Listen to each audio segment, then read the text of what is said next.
Why did someone get buried in the garden? I quickly covered my daughter's mouth as she blurted out the question. It was supposed to be a happy day celebrating our new house. I worried Ruby, the host, might react badly if my daughter embarrassed her.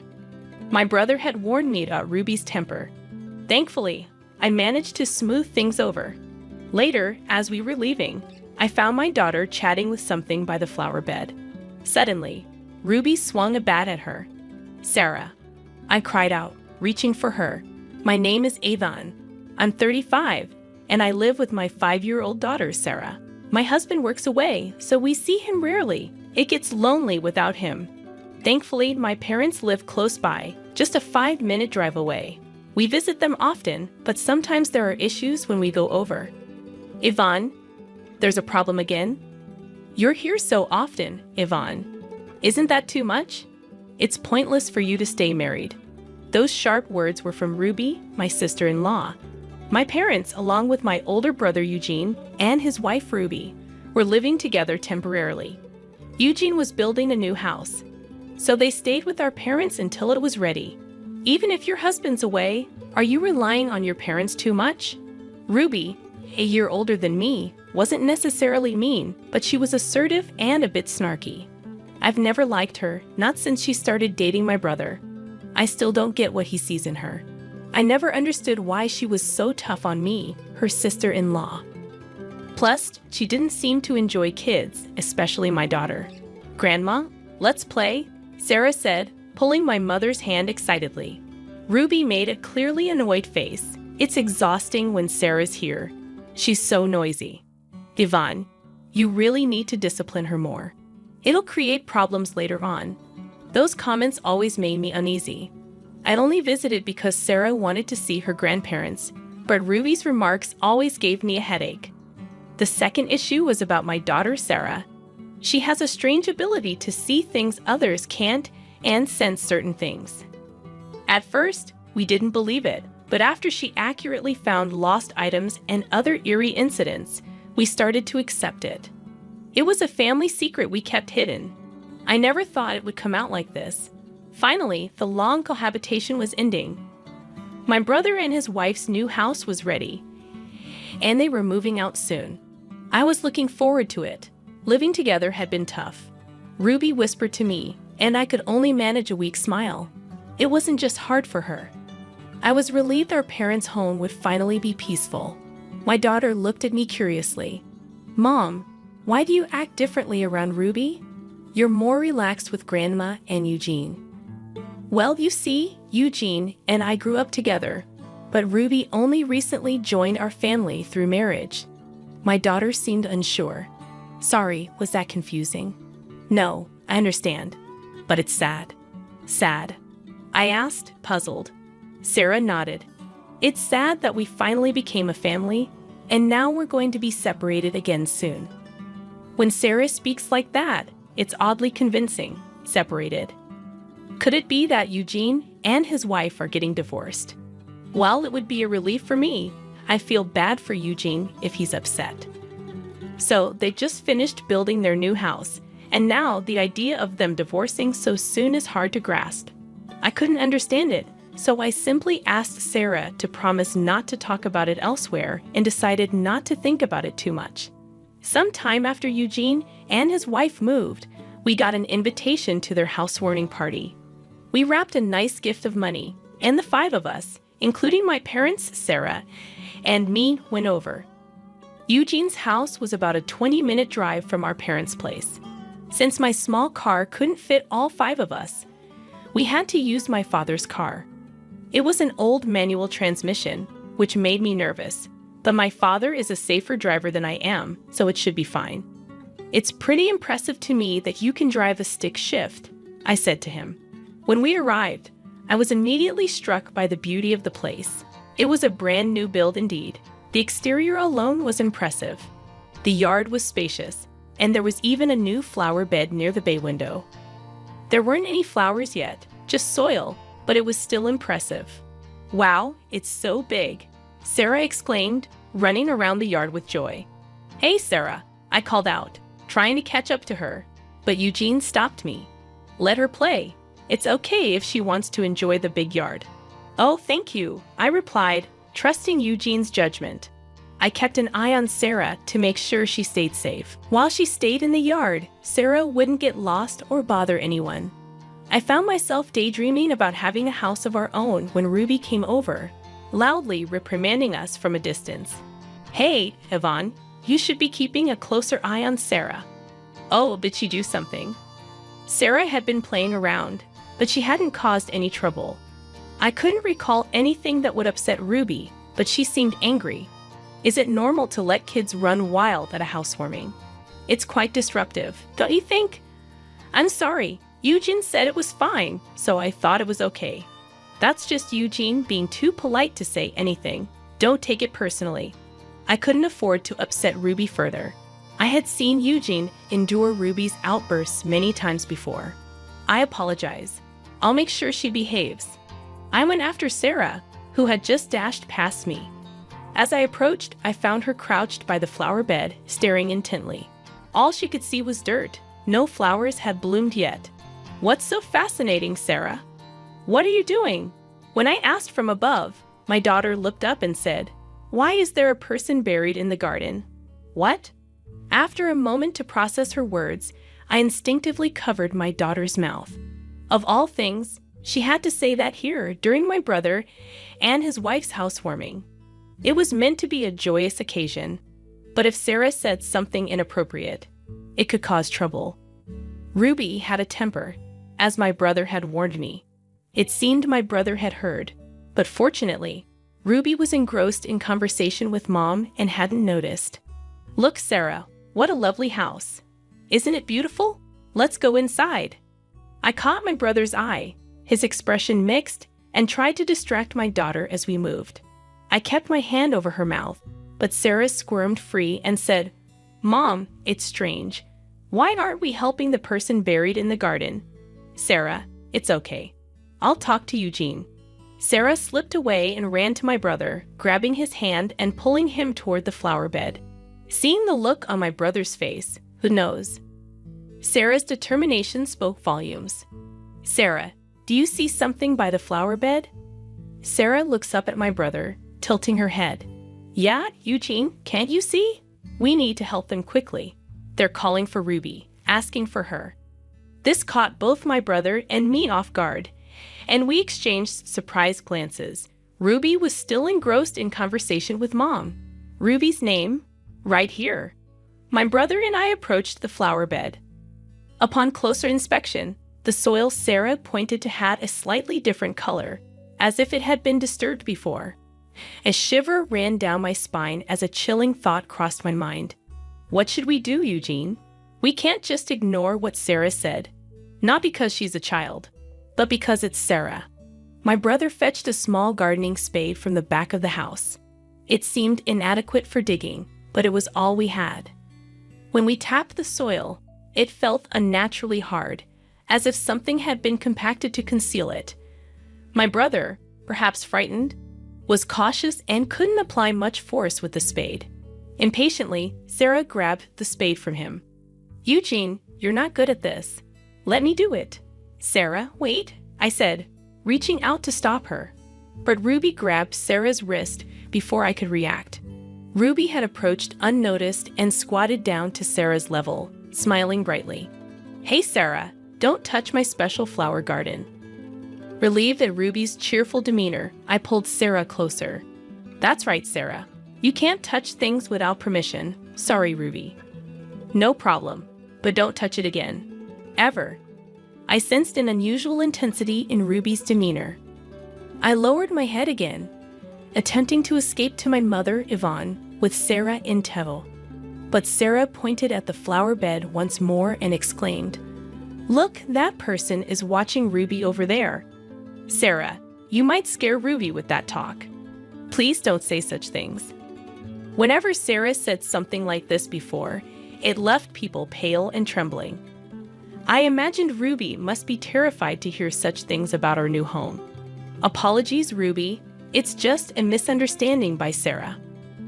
I tried to make amends, glancing at Ruby's face.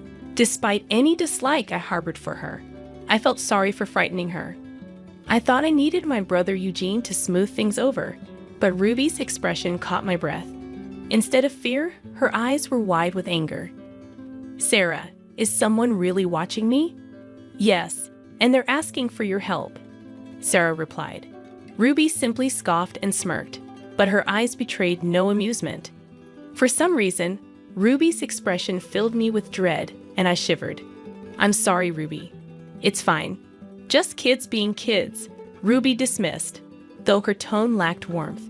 Eugene swiftly intervened between me and Ruby, diffusing the tension for the moment. We entered the new house with our parents and settled onto the plush new couch. Wow, it's so comfy, Sarah exclaimed.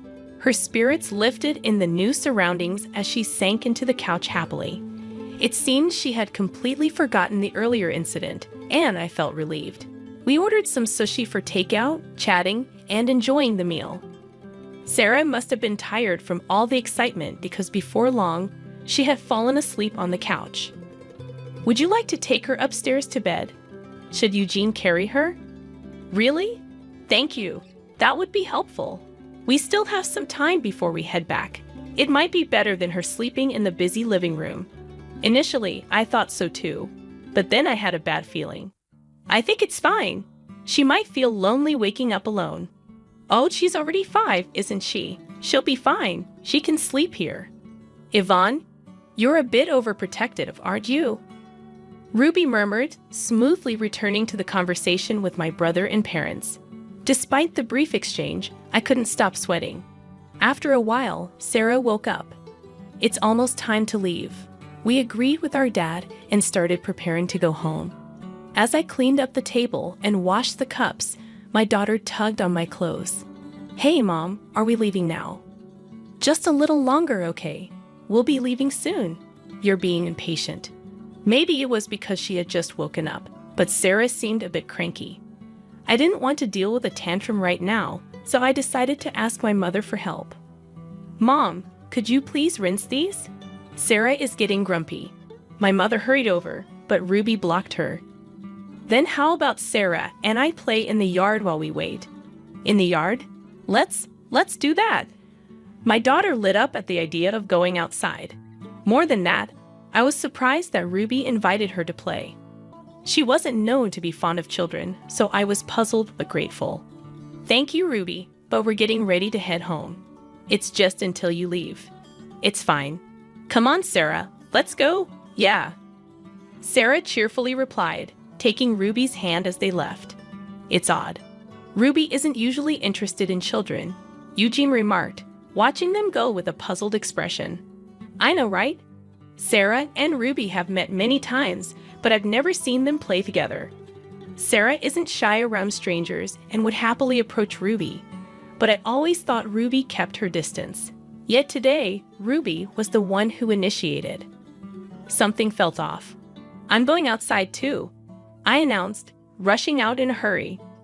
Sarah was squatting in front of the flower bed, engaged in conversation. Ruby was nowhere to be seen. Intrigued, I slowed my pace and hurried over to her. Then, in the next moment, I witnessed Ruby swinging a baseball bat at Sarah's head with all her strength. It was a terrifying moment. I grabbed my daughter's arm, and we both stumbled backward. A metallic clang reverberated through the yard as the bat struck where Sarah had been just moments before. Eugene and my parents rushed outside upon hearing the noise. What was that, Ruby? Eugene, shocked at the sight of Ruby holding the bat, inquired. My heart raced as I held Sarah tightly. It had been too close. If I had been a moment later, Sarah could have. I couldn't even bring myself to think about it. I glanced up at Ruby, her expression a mix of anger and perhaps indifference. What happened? Eugene asked suspiciously. Ruby, did you try to hit Sarah with the bat? I can't believe it. Eugene approached Ruby in disbelief. Is it true, Ruby? Why would you? Ruby simply smirked. Come on, Yvonne. It was just a joke. Anger surged within me, and I retorted, a joke? Are you serious? If that had hit her, do you realize what could have happened? It wouldn't have been a mere injury. As I spoke, I noticed something horrific. The end of the baseball bat was stained with something dark red. Catching my gaze, Ruby exhaled. Sarah started it, didn't she? She shouldn't have said what she did. My eyes were drawn involuntarily to the flower bed. Could it be true? Was there really someone buried beneath, as my daughter had claimed? Fear gripped me, making my teeth chatter. My brother, concerned, kept me and Sarah away from Ruby. What's going on, Ruby? It's nothing serious, just a joke. Maybe I went too far. My brother gazed at Ruby for a moment, then decisively went to the back of the yard. He grabbed a small shovel and started digging up the flower bed Sarah had pointed out earlier. Hey, Eugene, what are you doing? Ruby tried to intervene, but she couldn't stop my brother. He kept digging until he unearthed something, leaving him speechless and clutching his head. Ruby collapsed weakly beside him. Eugene, Yvonne, call the police, he said urgently. Quickly take Sarah and go home. From my brother's unusual behavior, I realized Sarah's words were true. He had found something Sarah had mentioned. I immediately dialed the police. Surprisingly, Ruby remained subdued until the police arrived. She repeated, "It's all over," as if in a daze, but she didn't become furious or try to escape. Once the police arrived, I decided to stay with my brother while leaving my daughter with my parents. My mother was too frightened to accompany us, and although my father offered to stay, we would then be without a driver. "I'll be fine alone," I insisted, though it wasn't entirely true. I couldn't leave my brother by himself. "Sarah, listen to Grandma and Grandpa and wait here, okay?" "Okay, Mommy. Take care of Eugene too." "Of course." I couldn't gauge how much my daughter understood, but I reassured her with a smile. My brother appeared to be conversing calmly with the officer. I observed from a corner of the yard so as not to interfere. Suddenly, Ruby's voice erupted in anger. "I've already told you, I don't know anything." "Fine, let's go to the station and I'll explain everything there." "You're just trying to blame me? I won't go." The officer looked puzzled by Ruby's outburst. A female officer attempted to grab Ruby's arm, but she shook her off and sought refuge behind my brother. "Eugene, help me." My brother, visibly flustered, held Ruby's shoulder but remained conflicted, neither embracing her nor pushing her away. "I didn't do anything wrong. It's a false accusation." Though my brother may have wanted to believe Ruby, her recent actions, like swinging a baseball bat at Sarah, suggested otherwise. "Is someone watching me?" "Yeah, they're asking for Ruby's help." Ruby's response was a cynical "ha," with no trace of a smile in her eyes. Her demeanor sent a chill down my spine, and I shuddered. "I'm sorry, Ruby. It's okay. It's just kids' stuff." Eugene quickly intervened between me and Ruby, momentarily diffusing the tension. We retreated into the new house with our parents, settling onto the plush couch. Wow, it's so comfy. Sarah's mood seemed to brighten in the new surroundings as she happily sank into the couch. She appeared to have forgotten the earlier incident, bringing a sense of relief. We ordered some takeout sushi, engaging in light conversation while eating. Sarah must have been exhausted from all the excitement, as she soon drifted off to sleep on the couch. "Would you like to put her to bed upstairs? Should Eugene carry her?" "Really? Thank you. That would be helpful. We still have some time before we head back. It might be better than her sleeping in the busy living room." Initially, I thought so too.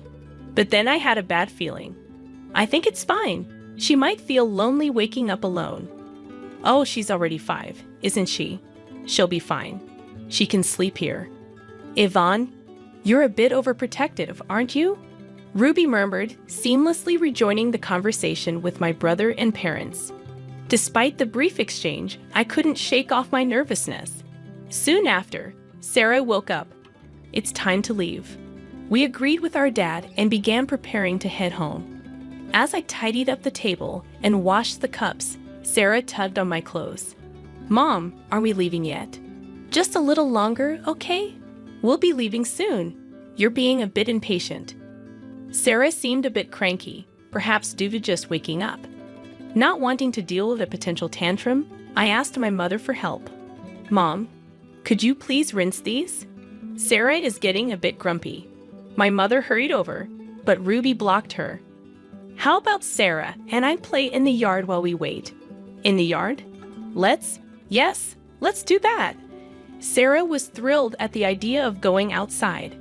I was surprised that Ruby invited her to play. Thank you, Ruby, but we're getting ready to head home.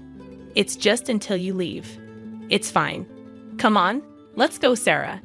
Yeah, Sarah cheerfully replied, taking Ruby's hand, and they left. It's odd. Ruby isn't usually fond of children, Eugene remarked, watching them go with a stunned expression. I agree. Ruby and my daughter have met many times, but I've never seen them play together. Sarah isn't shy with strangers and would happily approach Ruby, but I always thought Ruby kept her distance. Yet today, Ruby was the one who initiated. Something didn't feel right to me. I decided to go outside too. I rushed out hurriedly. Sarah was squatting in front of the flower bed, engaged in conversation. Ruby was nowhere to be seen. Intrigued, I slowed my pace and ran over to her. Then, in the next moment, I witnessed Ruby swinging a baseball bat at Sarah's head with all her might. It was a terrifying moment. I grabbed my daughter's arm, and we both stumbled backward. A metallic clang reverberated through the yard as the bat struck where Sarah had been just moments before. With crescent-shaped pupils and a magnificent beard. A large mouth that constantly moves as if recalling the food eaten at noon. A clever and friendly personality that changes its bow in response to people's voices and expressions. I became completely captivated by them and visited them every day. The one who healed my heart, which had been betrayed by my husband Joshua and my sister Margaret, was a mysteriously charming white goat. I am Nancy. I am a 29-year-old nurse working at a hospital. It would be a lie to say that working early mornings and late nights isn't tough, but I am blessed with great colleagues and find my job rewarding. I have a husband, Joshua, who is 3 years older than me, and we got married 2 years ago. He works at a moderately large company, seems to be doing okay in his job, and is considered reliable and honest, which makes his boss take notice of him. Joshua has weekends off and finishes work at 5 p.m., while I have irregular shifts and days off due to early and night shifts. Even after getting married and living together, we only have meals together a few times a week. Still, I was happy to say welcome home, and I'm home, to Joshua, and I was comforted by seeing him enjoy my homemade meals. On the other hand, he is extremely lonely. He feels lonely when he comes home and I'm not there. It was him who quickly wanted to get married after we started dating. He couldn't stand living alone. Despite being bigger than me, he is like a child in how he gets lonely, which is cute but also a bit troublesome.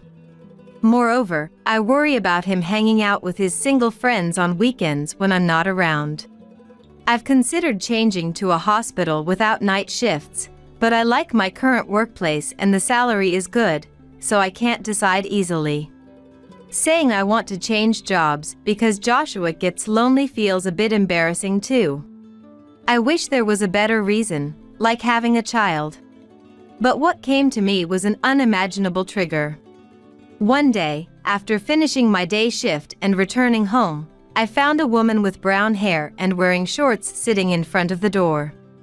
When she saw me, her eyes lit up and she hugged me. Nancy, I missed you. Huh? Margaret? It was Margaret. My younger sister by 2 years. The last time I saw Margaret was at my wedding 2 years ago. Ignoring my confusion, Margaret looked up at me with pleading eyes. Nancy, help me. My boyfriend kicked me out. Huh? Again? Hearing Margaret's confession, I held my head in my hands. Margaret is friendly and cute, but very careless. While my parents and I are relatively neat, Margaret's room is always messy. There are half-drunk water bottles lying around, her bed is used as storage, and I've seen her sleeping on clothes scattered on the floor. When we lived together at our parents' home, this drove me crazy, and we often argued. Margaret started living alone near her university after graduating from high school. Enjoying her freedom, she barely attended classes and eventually dropped out. Our furious parents terminated her apartment lease and tried to bring her back home, but having tasted freedom, Margaret didn't want to return. So she started living with boyfriends, working part-time jobs, and living carefree. Initially, her boyfriends would be smitten by cute Margaret and do everything for her, but her laziness and refusal to do housework would soon drive them away, and within a year, she would be kicked out. But she had a knack for sensing when she was about to be kicked out, and she'd usually find a new guy through swipe-based dating apps or parties, leaving before she was shown the door. However, sometimes she'd get kicked out unexpectedly, and during those times, she'd come crying to me, half forcing her way into my place until she found her next boyfriend. Even though I genuinely didn't want to get involved, I couldn't ignore the only sister I had, so I'd end up taking her in. After I got married, she started relying on our parents, and I thought I was finally free. But it seems even our parents reached their limit with her irresponsible lifestyle. With a furious look on his face, my dad told her, "Don't come back until you have a steady job and can rent a place." They even took away the keys to our parents' house. "Please, Nancy. I'm really in trouble. I'll find a new place soon. Just let me stay here until then." By new place, she meant finding a new boyfriend, of course. "You can't, Margaret. Joshua is here now. It's time for you to stand on your own." I know. Just this once, I promise." "No way." While I was struggling with Margaret's persistence, Joshua came home from work. "I'm home." "Huh? Who's this?" Margaret's eyes lit up at Joshua's arrival. "Joshua, help me."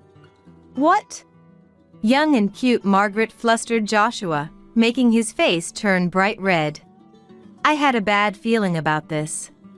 I explained to Joshua that Margaret had broken up with her boyfriend and had nowhere to go, leaving out her habit of hopping from one man's house to another. I was too embarrassed to tell him about her irresponsibility. But perhaps that was a mistake, as Joshua seemed to sympathize with her. "Why not? It's just for a little while." As expected, Joshua decided to let her stay. Yay! "Joshua, you're the best." Margaret happily clung to Joshua's arm, and though he was surprised, he didn't seem to mind. Naturally, I panicked. I didn't want our precious life together to be invaded by the irresponsible sister. "Wait, if we let her stay here, it won't help her in the long run." "But she's in trouble. As her sister, you should help her." "That may be true, but..." "Sure, I'm her sister. But does that mean I have to take her in no matter what?" I wanted to argue, but I didn't want to disappoint the kind-hearted Joshua. "It's only until she finds a new apartment, probably just a month." "But I'm busy with work and hardly ever home." "It'll be a big burden on you, Joshua." "It'll be fine. She's not a child. She can take care of herself, right?" "Yeah, I won't be a bother." "See? It'll be okay." Okay. It definitely wouldn't be okay. I knew it, but I didn't want to be the bad guy by saying no. So, reluctantly, I agreed to let Margaret stay for a month, on the condition that it was only for a month. Of course, this was a mistake. From that day, my life and relationship with Joshua began to change. To Joshua, Margaret was the perfect company for lonely nights and weekends. And for him, who only had brothers, Margaret's sweet, needy nature was irresistibly charming. On the other hand, Margaret, who neither works much nor has many friends, and has no awareness of being considerate towards me, clings to him, who dotes on her. I feel a sense of crisis as they get closer day by day, and even if I urge Margaret to find a room quickly. You're such a terrible sister to try and kick Margaret out. Joshua glares at me. Behind him, Margaret lives a luxurious, lazy life. Joshua pampers her, and since her livelihood is secured, she shows no sign of looking for a place or a man. I need to do something. But just at such times, the night shift staff is short, and I end up working through the night. I tried calling my parents to consult, but Grandma had collapsed, and they were too busy to take on any more stress. The promised month passed in no time, and 3 months after that. Joshua and Margaret naturally became intimate, and now Margaret even carries a life in her womb. It's your fault, always ignoring me for your work. The only one who really cared about me was my true love, Margaret. Holding Margaret's shoulder, he looks down at me with eyes full of hatred. Margaret gently strokes her belly and looks at me triumphantly. She took my home and my husband, and I was quickly left without a place to stay, handed settlement money out of pity. When Margaret gleefully told my parents about her pregnancy, my mom, realizing how terrible things had become for my marriage, fell into shock and took to her bed. My dad scolded her, but the punishment for a pregnant her was light. My in-laws apologized, but since his affair was with my family, it was hard to fully play the victim. I was exhausted, fed up with everything, and quit the job I supposedly loved. I returned to my hometown, nursing my endlessly apologetic mom, feeling as if my dad was avoiding me, and spent my days in a void.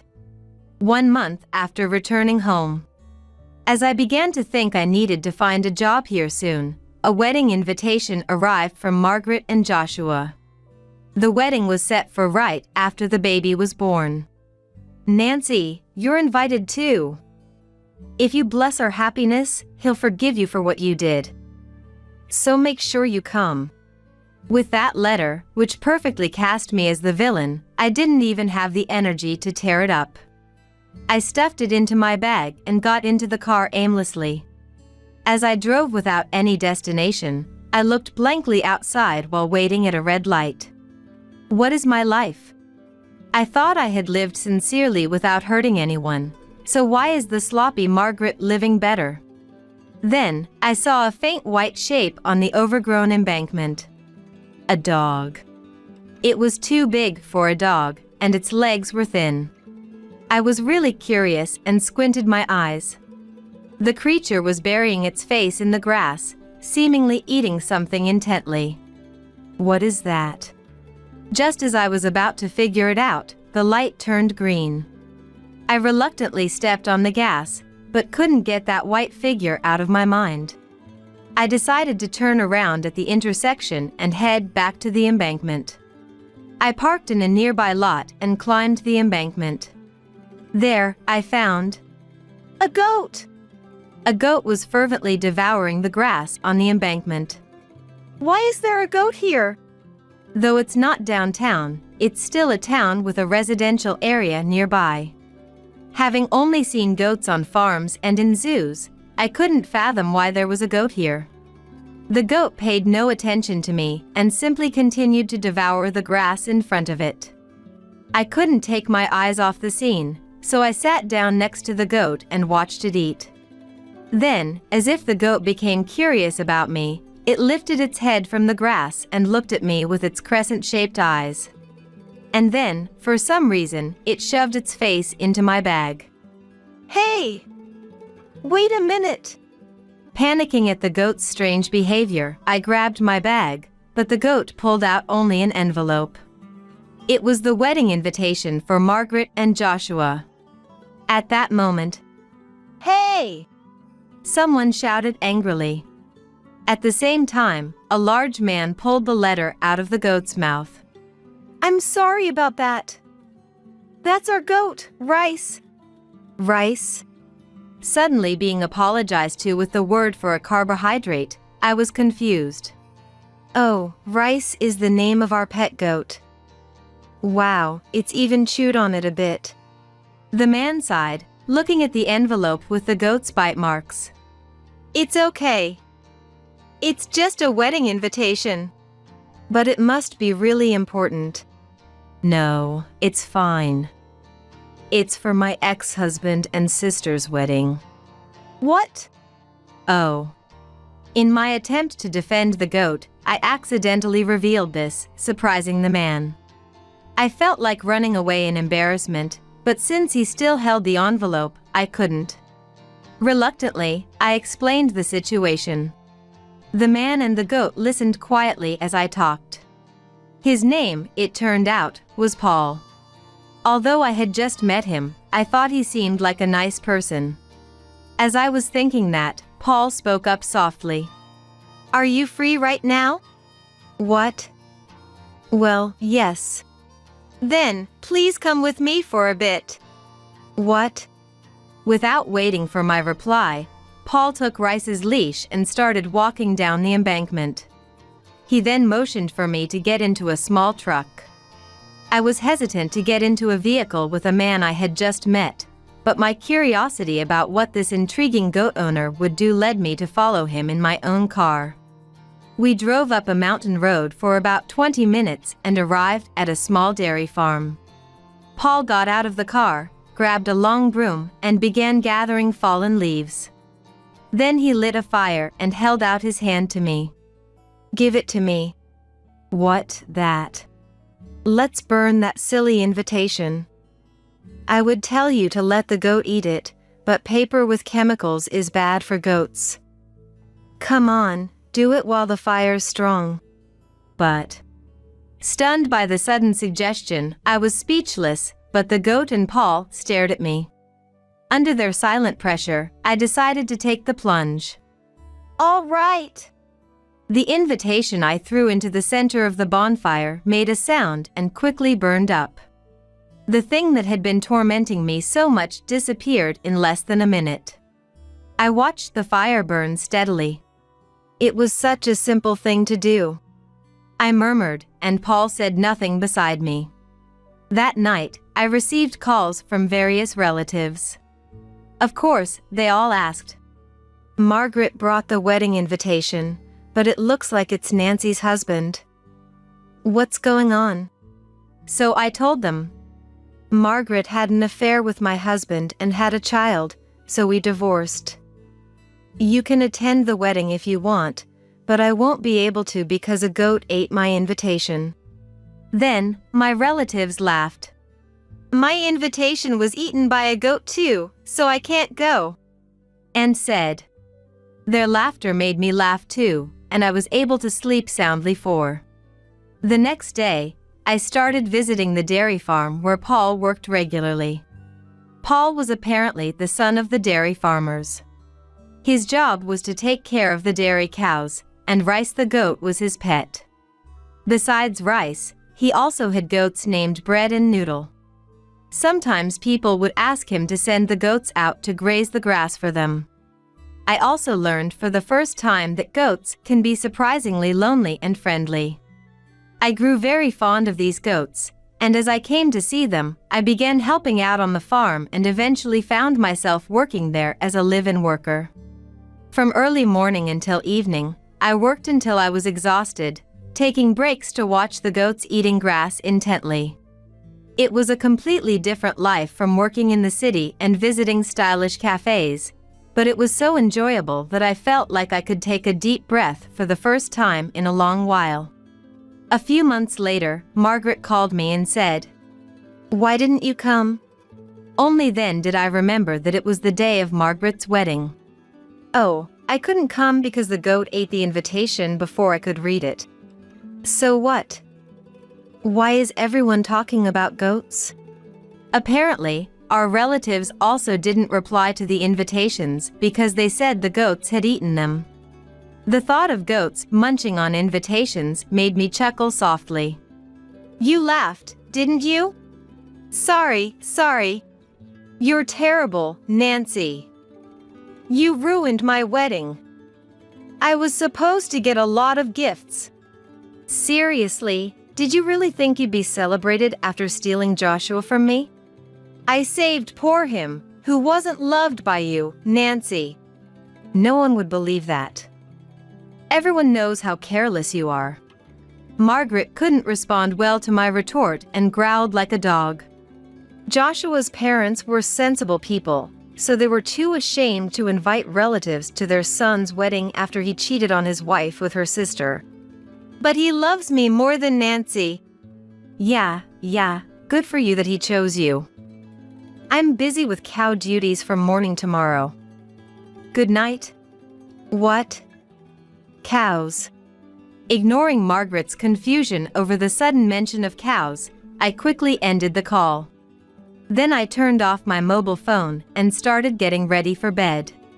Margaret and Joshua's betrayal, which had shocked me so much, now seemed utterly unimportant. More importantly, the cows and goats waiting for me early the next morning were much more precious.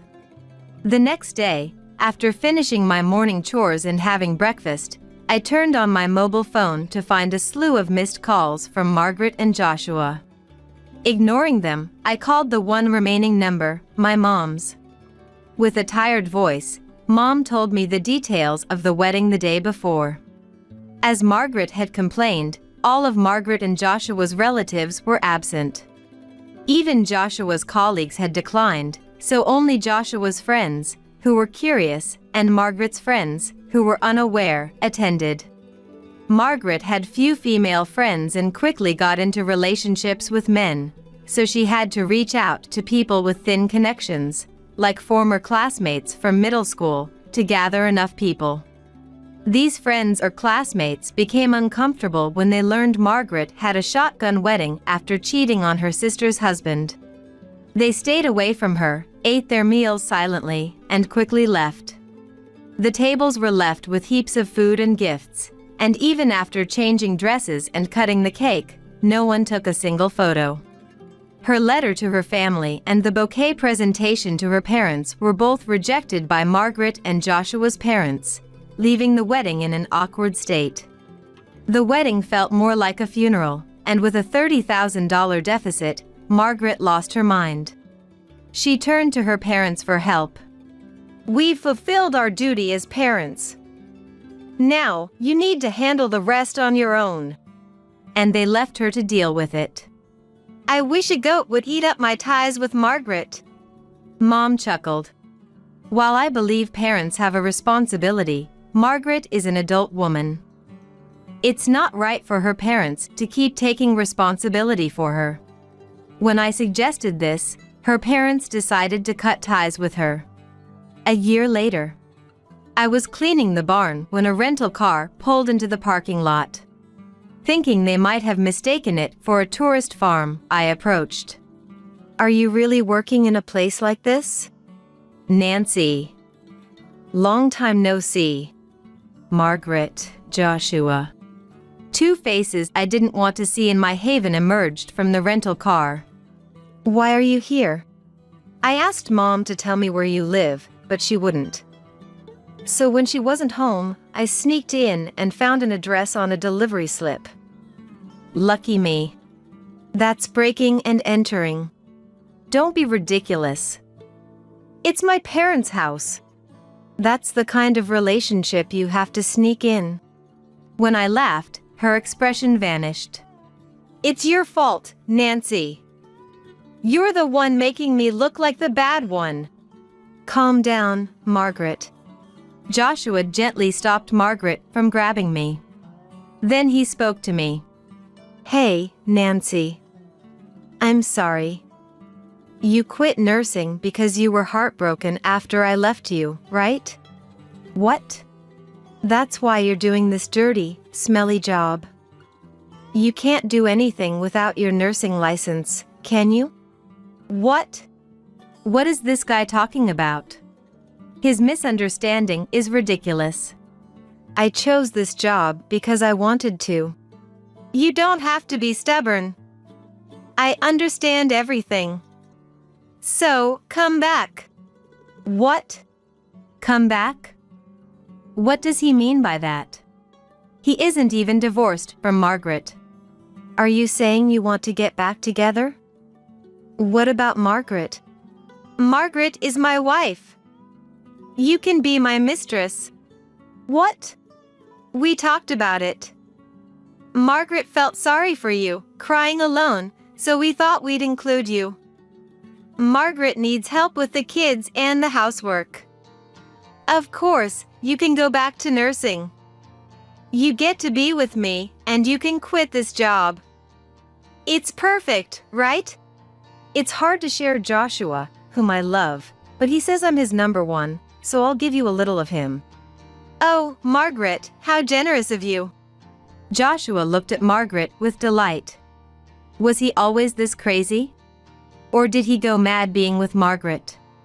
No, maybe he was like this all along. I can't believe I was once married to this man. Nancy? Joshua and Margaret trembled as I suddenly laughed like a broken toy. After laughing, I looked at Joshua with a straight face. Are you two an idiot? Huh? I thought you were a better person, but you're this stupid? I'm so glad I divorced you. Huh? Huh? Joshua and Margaret looked at each other. I don't understand why you're hesitating. Did you really think I would cry tears of joy at your stupid suggestion? Honestly, you've really underestimated me. You're probably having trouble because your place is a mess, right? Aren't there a ton of those bugs you hate so much? How do you know that? Because Margaret can't do housework. Plus, you've been staying up late with her, haven't you? Always late for work? You used to be valued at work for your honesty, even if your performance wasn't great. But now, after cheating with your wife's sister, marrying her openly, and neglecting your work, your reputation must be terrible. He is sweating, having hit a nerve. You're the one regretting letting me go, aren't you? Too bad, because I'm having the time of my life now. No way, not when you're working in a place like this. I don't know why you're looking down on me, but taking care of you and Margaret was way less fulfilling. Plus, I have a boyfriend here whom I absolutely adore. A boyfriend? Joshua is shocked again. You're already seeing someone, right after the divorce? Your current wife stole my husband a month after breaking up with him. He is at a loss for words. Unable to rely on Joshua, Margaret loses it. Just come home already. Mom doesn't help with anything, and my mother-in-law only dotes on the kids while treating me like an enemy. I need you to clear things up, Nancy. That's all your own fault. I haven't done anything wrong. It's all because you aren't kind. She raises her hand towards me. But before she can swing it down, she loses her balance and falls. Margaret? What? A goat? Rice. It seems Rice, who appeared out of nowhere, pulled on Margaret's pristine white dress, causing her to trip. Margaret and Joshua are both stunned by the sudden appearance of the goat. Good job, Rice. You protected me. What are you talking about?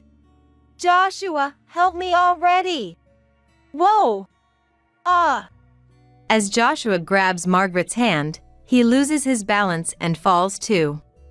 This causes Margaret to fall face first into the ground as well. Bread! Noodle! The two goats look at us while chewing on Joshua's shirt. Both of them are now covered in mud from the wet ground. What is this? What is this? Rice looks into Margaret's face as she screams. Seeing the goat's long, horizontal pupils and prominent teeth up close, she's completely terrified. Come to think of it, Margaret has been afraid of animals ever since she was chased by a sheep on a rooftop years ago. Stop it! Don't eat me! Margaret pleads with Rice, her face pale. Go ahead, Rice, eat her. You must be hungry, right? Of course, Rice responds obediently but has no intention of eating her. However, Margaret is so panicked she can't move. Help me! Someone help me! Margaret clings desperately to Joshua's neck, making him groan in pain. Somehow, the two of them manage to get to the rental car and try to drive off, but they step on the wrong pedal and crash into a pile of cow manure. The rental car is now filthy and smells horrible, inside and out. Without even realizing it, the two frightened people rushed out of the dairy farm. Rice, bread, noodle. Thank you. I love you. I hugged my beloved helpers tightly. A little distance away, Paul, who had brought Rice and the others to me, smiled with relief. Things didn't go well for Margaret and Joshua afterward.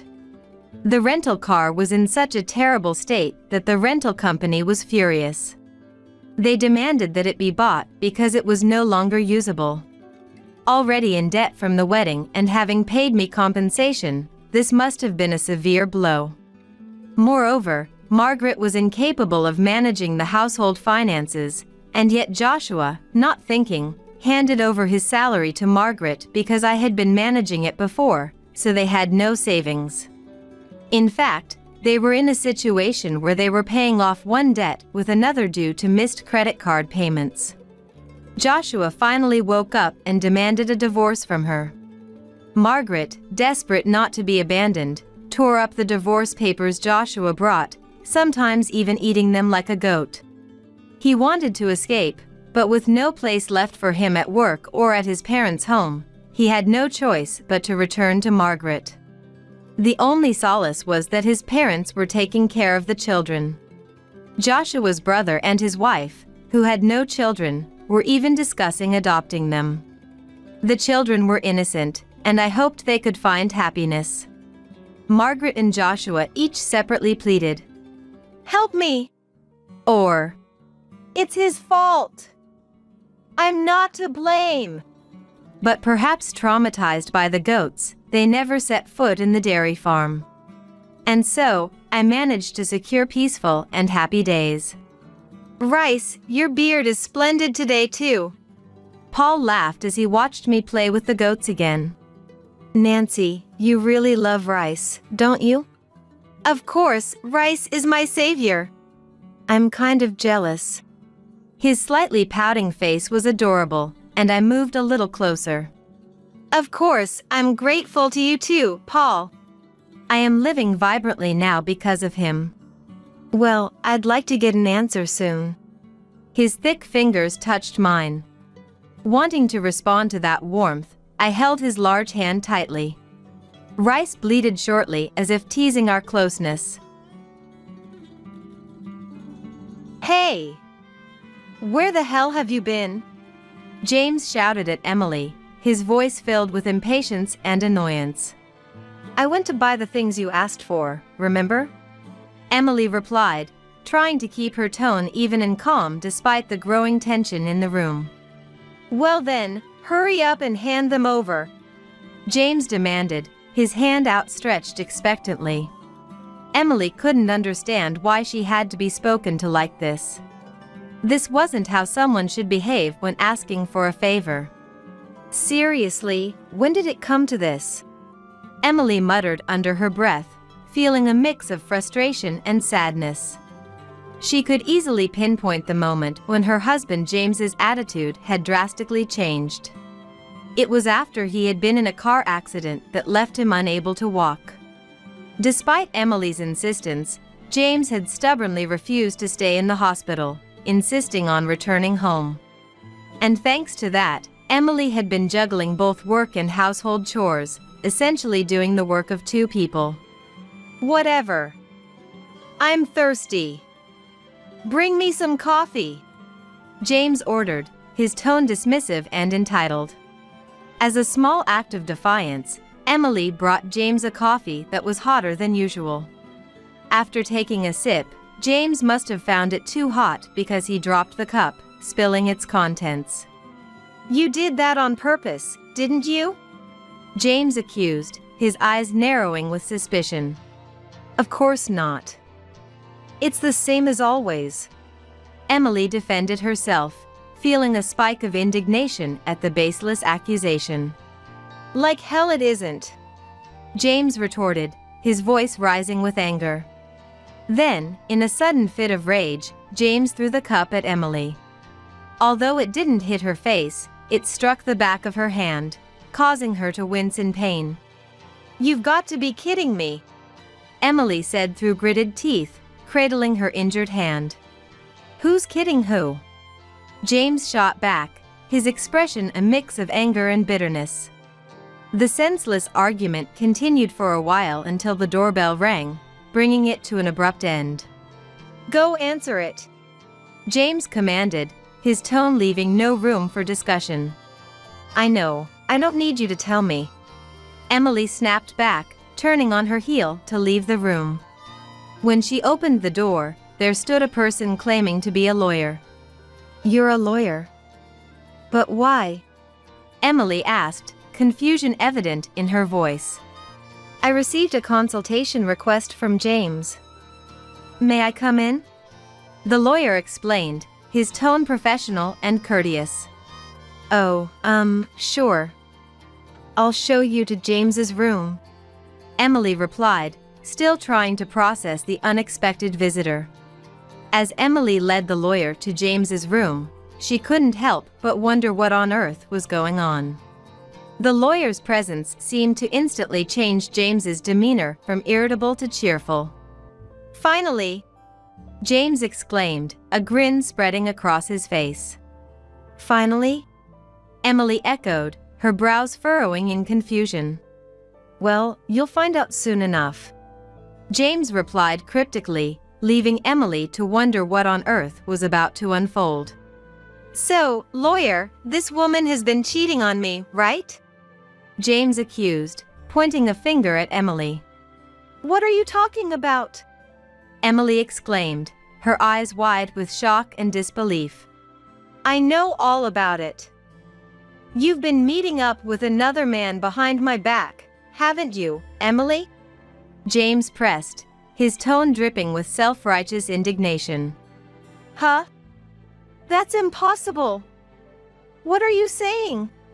Emily countered, her mind reeling from the baseless accusation. Anyway, lawyer, this means we can get a lot of compensation from Emily, right?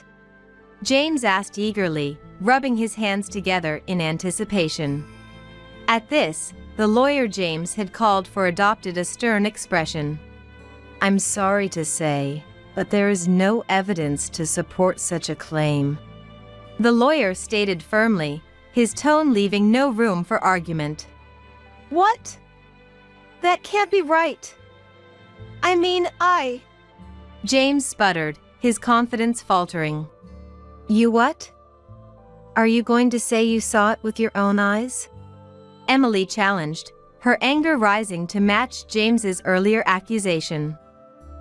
Well, yes.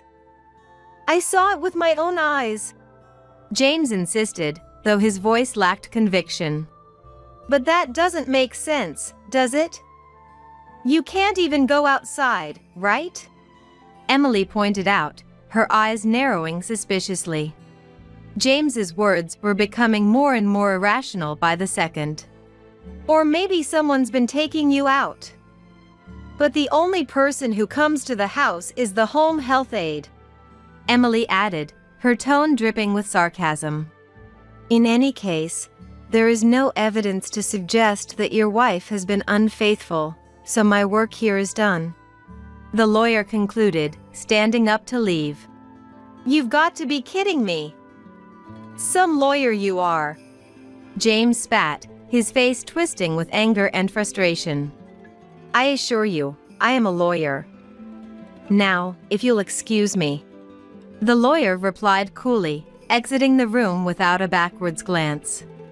I'm so sorry for making you come all this way for nothing, Emily apologized to the lawyer, feeling mortified by James's wild accusations. It was beyond embarrassing to have a lawyer come to their home based on James's delusions, only to find that there was no basis for his claims. If there's anything else, please don't hesitate to contact me, the lawyer said, handing Emily his business card before taking his leave. I understand. Thank you. Emily replied gratefully, accepting the card with a nod. With a deep sigh, Emily turned and headed back to the room. She found James looking dejected, all his earlier bravado gone.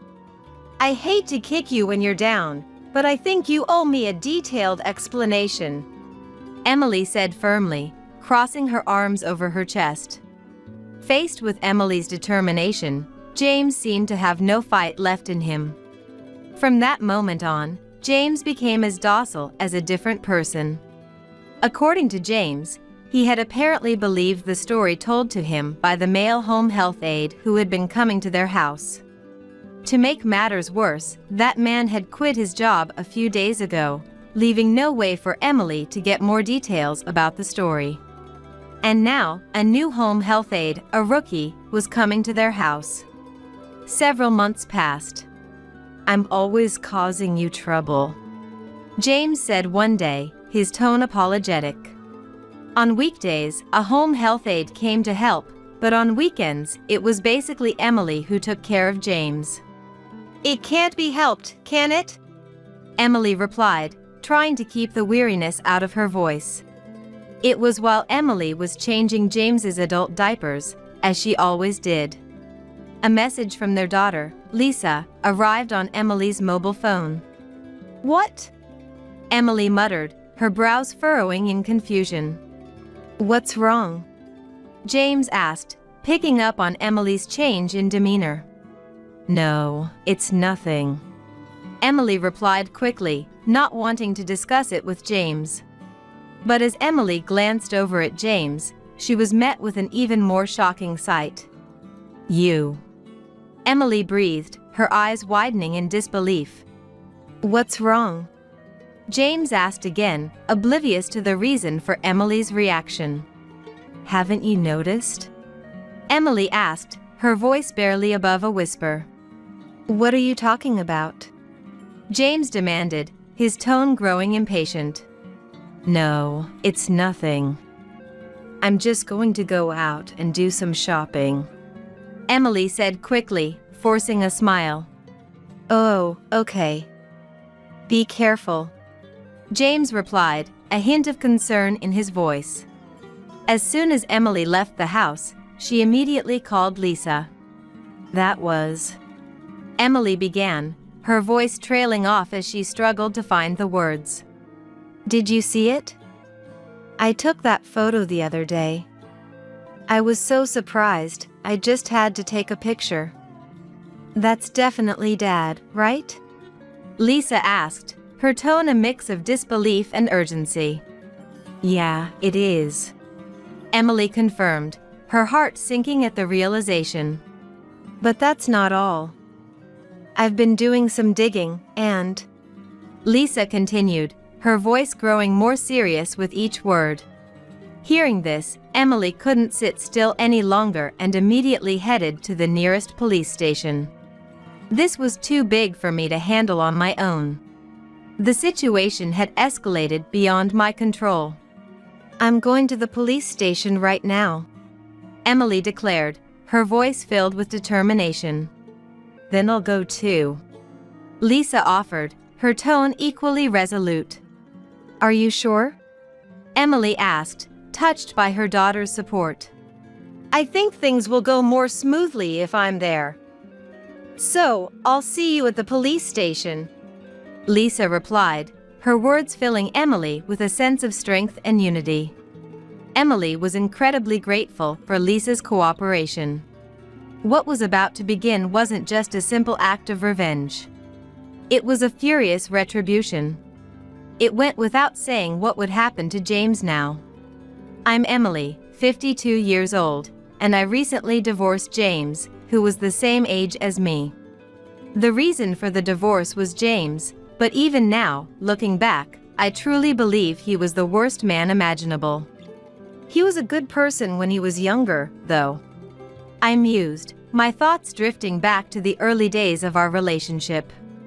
James and I had joined the same company at the same time and were colleagues. We were both in sales and had a rivalry that pushed us to be better. We were always competing for the top sales performance.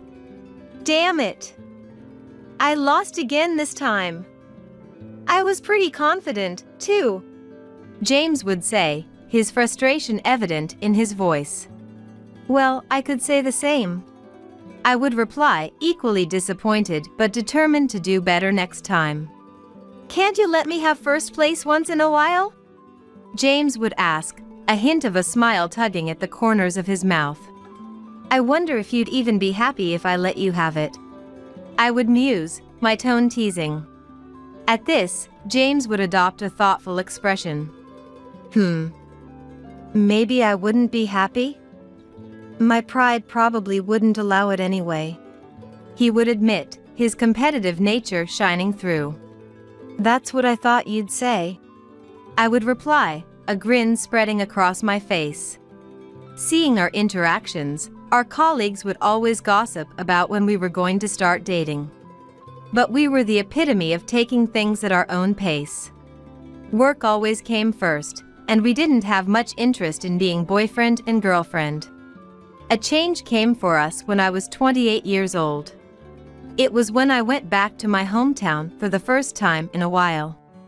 Emily, you're already 27, right? How are things going?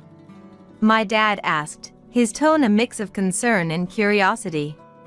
How are things going? I echoed, not quite understanding what he meant. Marriage.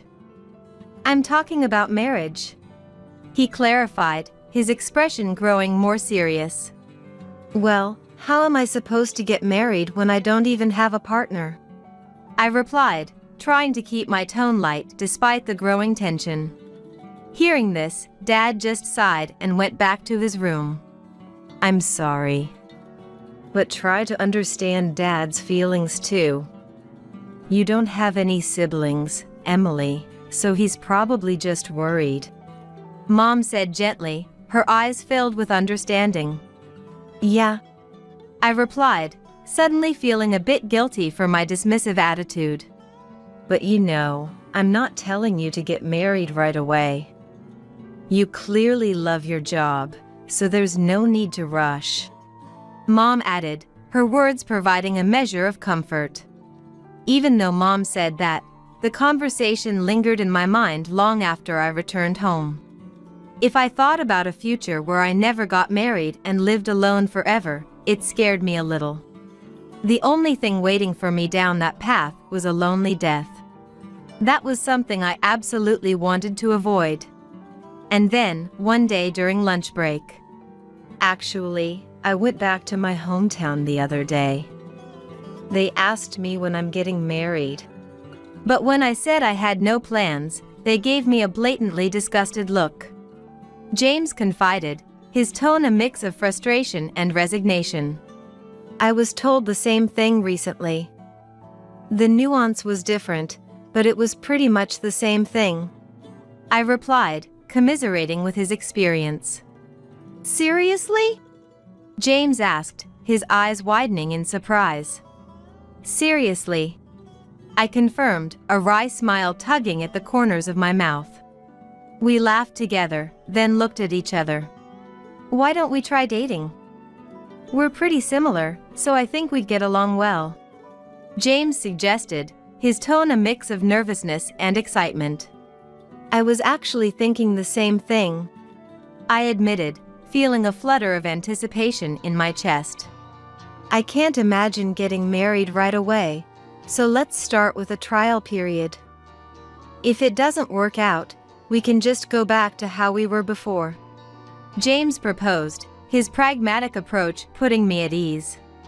That makes sense, I agreed, feeling a sense of relief at the thought of taking things slow. And so, we decided to start dating with a trial period. For now, we settled on a period of 3 months.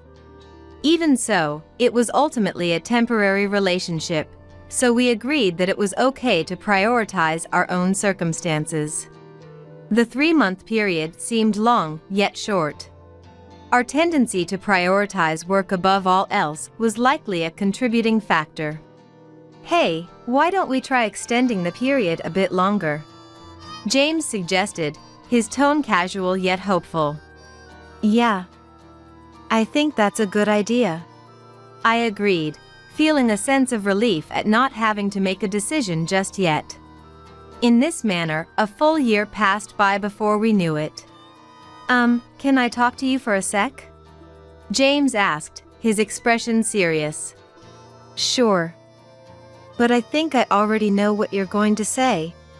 I replied, a knowing smile tugging at the corners of my mouth. You do? James asked, his eyes widening in surprise. In the end, we officially started dating. In hindsight, what was the point of that trial period? I mused, shaking my head at the memory. If we had just done this from the beginning, everything would have been resolved without all the roundabout nonsense. Hating half measures, we gave our all to both work and our private lives. After we had started dating officially, and when I turned 30. You seem awfully happy about something. James noted, his tone a mix of curiosity and amusement. Well, you could say that. I replied, unable to keep the grin off my face. So? What happened? James pressed, his interest piqued. I got a promotion, I announced, my voice brimming with pride. What? James asked, his jaw dropping in surprise. So, I'm getting promoted, I repeated, savoring the moment. That's amazing, James stammered, clearly taken aback by the news. Given James's prideful nature, I had expected him to react with displeasure, but that wasn't the case at all. Our relationship was going smoothly, and before we knew it, we were about to turn 31.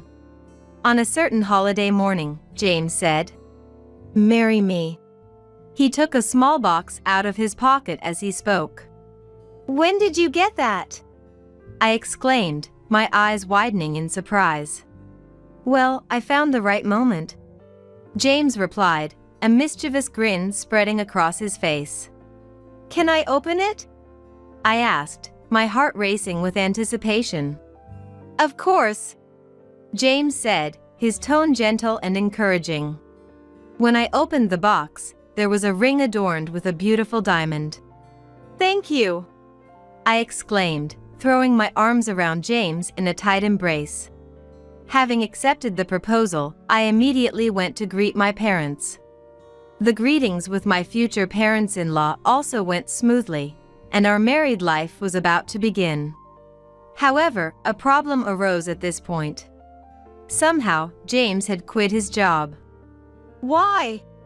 I asked, my brows furrowing in confusion. "I'm sorry, but there's something I really want to do," James explained, his tone apologetic yet determined. "Something you want to do?" I echoed, not quite understanding. "I've always admired engineers," James admitted, his eyes shining with excitement. "But I've never heard you mention that before," I pointed out, feeling a bit blindsided by this sudden revelation. "Well, I never told anyone. I've saved up a decent amount of money, so it'll work out somehow." "Oh, and keep this a secret, okay?" James requested, his tone conspiratorial. And so, our newlywed life, fraught with challenges, began.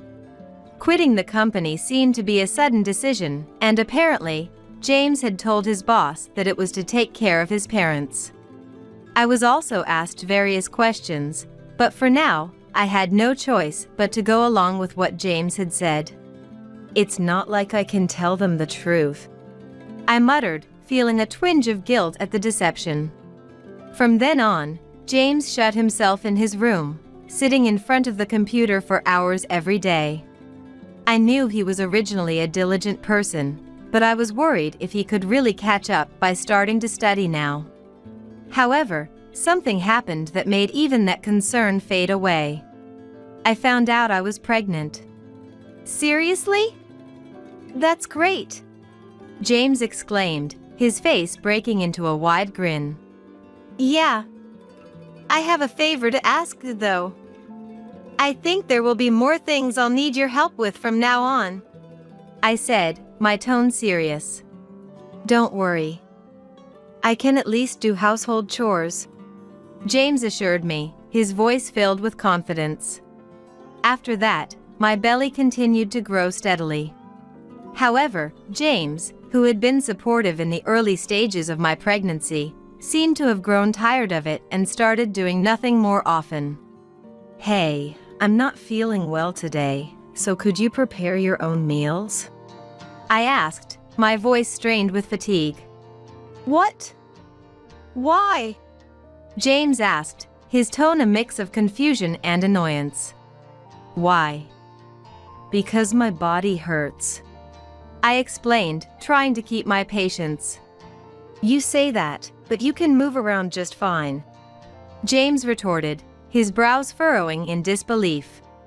It really does hurt, I insisted, feeling a wave of frustration wash over me. Ah, fine. I'll go eat out today, James said, his tone exasperated as he grabbed his coat and headed for the door. Was it really something to get so angry about? In the end, I waited for the time of delivery while taking care of most of my personal matters myself. A few weeks later, I gave birth to Lisa. I was relieved that she was born safely. My parents came to the hospital, but James didn't come, saying he was busy. Where's James? My mom asked, her brows furrowing in concern. He seems to be a bit busy, I replied, trying to keep my tone light despite the growing unease in the pit of my stomach. But today is Sunday. Does he work on holidays too? My dad pressed, his expression skeptical. I hadn't expected to be questioned like this, so I lost my composure. Dad didn't miss that. Call James right now, he demanded, his tone leaving no room for argument. What? I asked, caught off guard by his sudden request. Just do it, Dad insisted, his expression stern. This has turned into a hassle, I muttered, feeling a sense of dread wash over me. In this situation, there was no room to refuse. Fine, I relented, reaching for my phone. I called James, but he didn't answer. It seems like he's not picking up. Maybe he really is busy, I suggested, hoping to placate my father. Keep calling until he answers, Dad ordered, his tone unwavering. I had forgotten that Dad was a stubborn man, recognized by both himself and others. After about 5 calls, James finally picked up. What's up? I'm a bit busy over here, James said, his tone slightly annoyed. Well, I just wanted to let you know that the baby was born safely, I explained, trying to keep my voice steady. Then Dad told me to put the phone on speaker. Oh, good job, James said, his tone more casual than congratulatory. Thanks, I replied, feeling a mix of relief and unease. At that moment, all I could do was pray that James wouldn't say anything unnecessary. So, when are you getting discharged? I'm alone here, and the housework is piling up. I need you to do it, James continued, his tone almost demanding. I thought it was over. Looking at Dad, I saw an expression filled with anger. Anyway, I think I can be discharged soon. So, talk to you later, I said hurriedly, trying to end the conversation before things escalated further. After that, I was desperately trying to calm Dad down. He was ranting, demanding that I call James here, and criticizing him. Mom managed to handle the situation somehow, realizing that this would cause trouble for the hospital, but from then on, the joy of giving birth had completely vanished. This incident marked the beginning of the deterioration of my relationship with Dad. In the end, after visiting my parents' home when Lisa was in preschool, I never went back.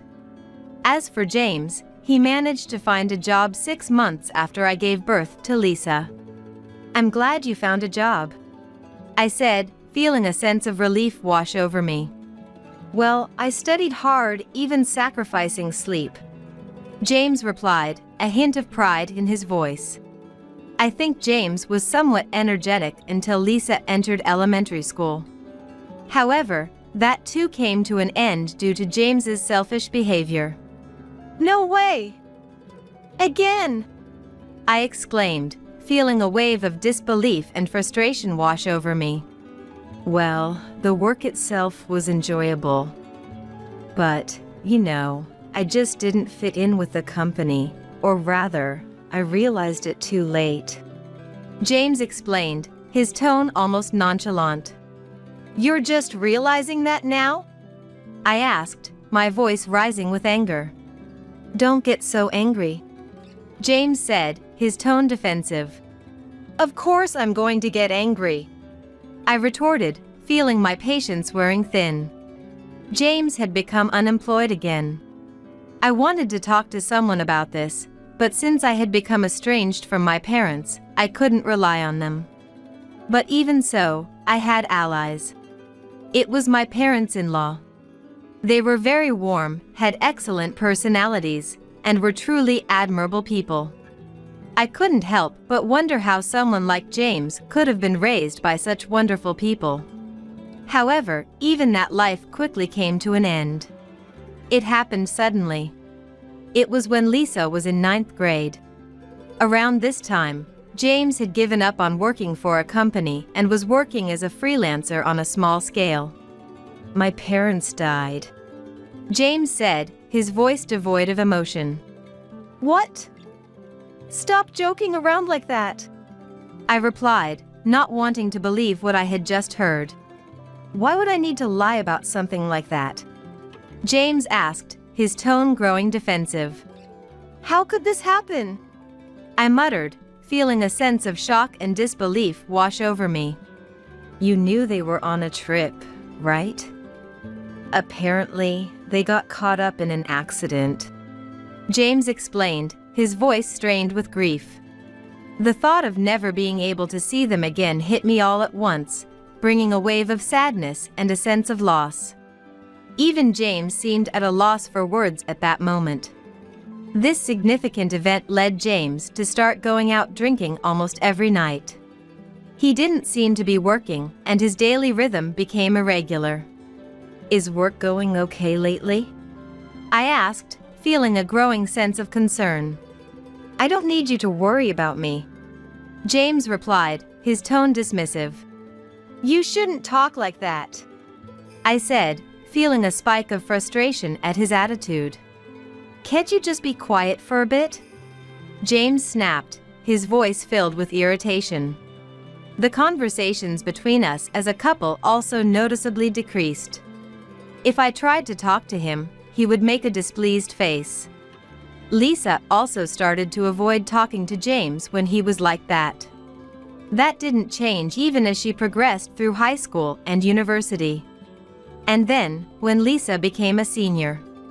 Lisa started living on her own when she entered university, so it was just James and me at home. There was hardly any conversation, whether we were eating or in the living room.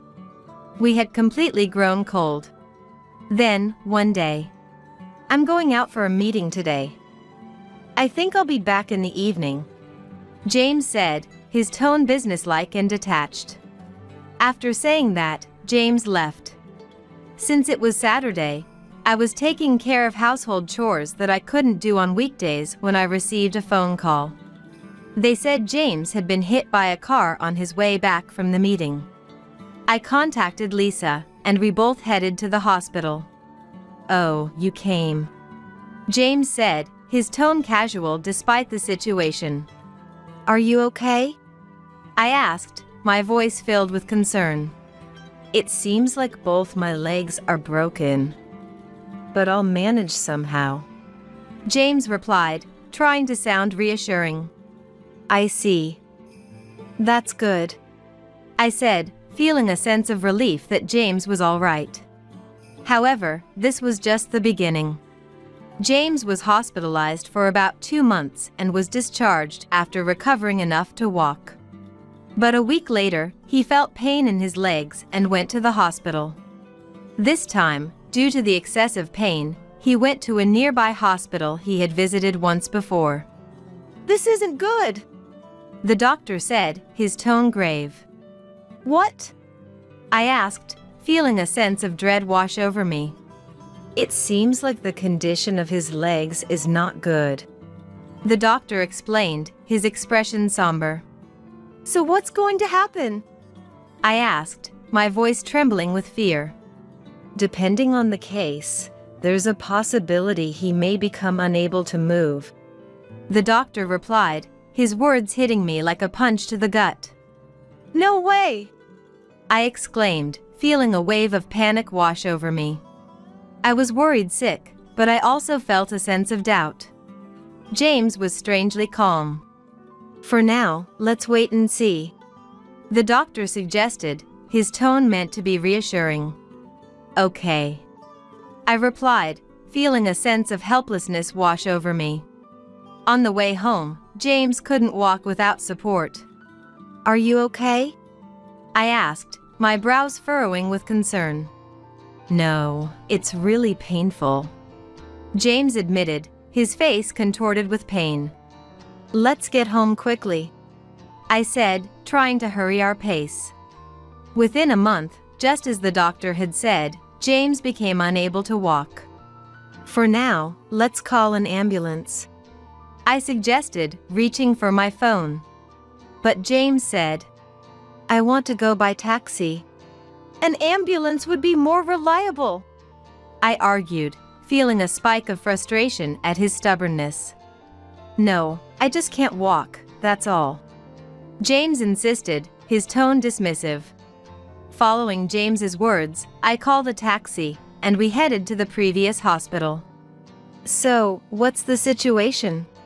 I asked, my heart pounding with anxiety. The condition is quite bad," the doctor replied, his tone grave. "So, he won't be able to walk anymore?"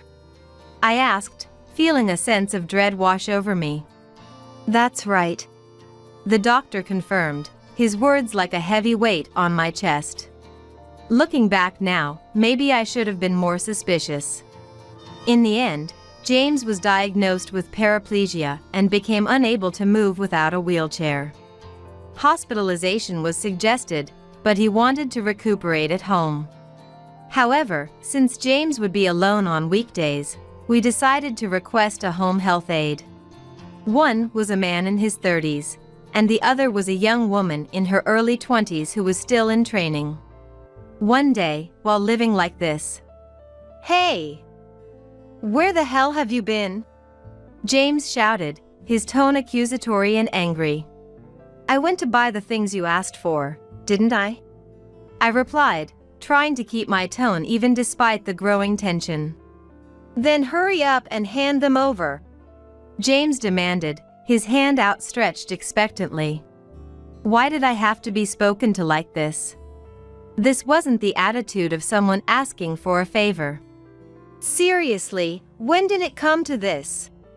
I muttered, feeling a mix of frustration and sadness. It was because he had been in a car accident and lost the ability to walk. James, who hated being hospitalized, selfishly said, "I want to go home." Thanks to that, I had been doing the work of 2 people, both my job and household chores. "Whatever. I'm thirsty. Bring me some coffee," James ordered, his tone dismissive and entitled. As a small act of resistance, I brought James coffee that was hotter than usual. After taking a sip, James must have found it too hot because he dropped the cup. "You did that on purpose, didn't you?" James accused, his eyes narrowing with suspicion. "Of course not. It's the same as always." I defended myself, feeling a spike of indignation at the baseless accusation. "Like hell it isn't," James retorted, his voice rising with anger. Then, James threw the cup at me. It didn't hit my face, but it struck the back of my hand, causing me to wince in pain. "You've got to be kidding me," I said through gritted teeth, cradling my injured hand. "Who's kidding who?" James shot back, his expression a mix of anger and bitterness.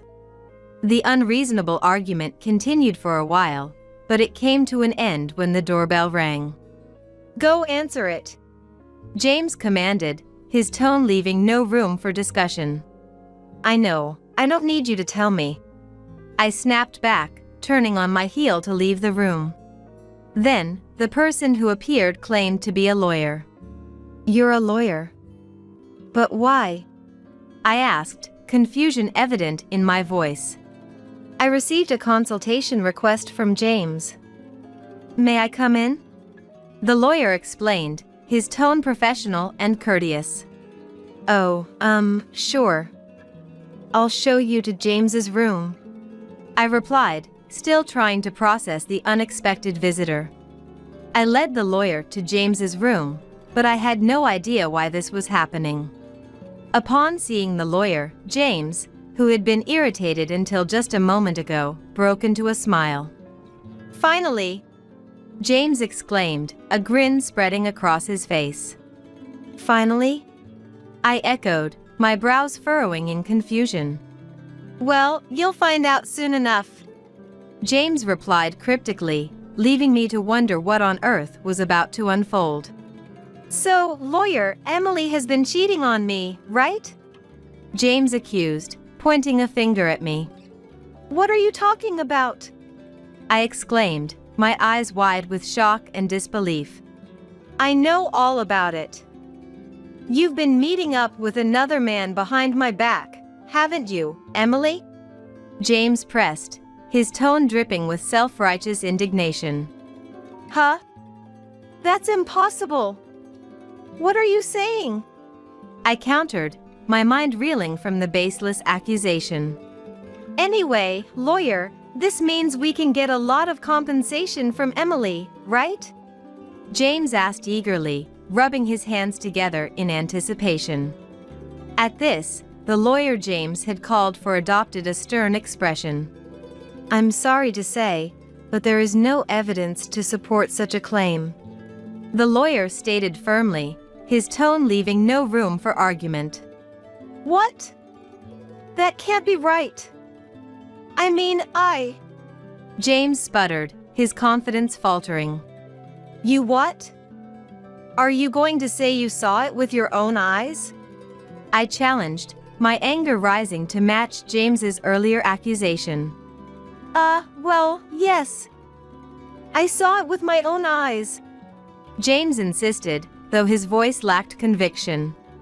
"But that doesn't make sense, does it? You can't even go outside, right?" I pointed out, my eyes narrowing suspiciously. James's words were becoming more and more irrational by the second. "Or maybe someone's been taking you out. But the only person who comes to the house is the home health aide," I added, my tone dripping with sarcasm.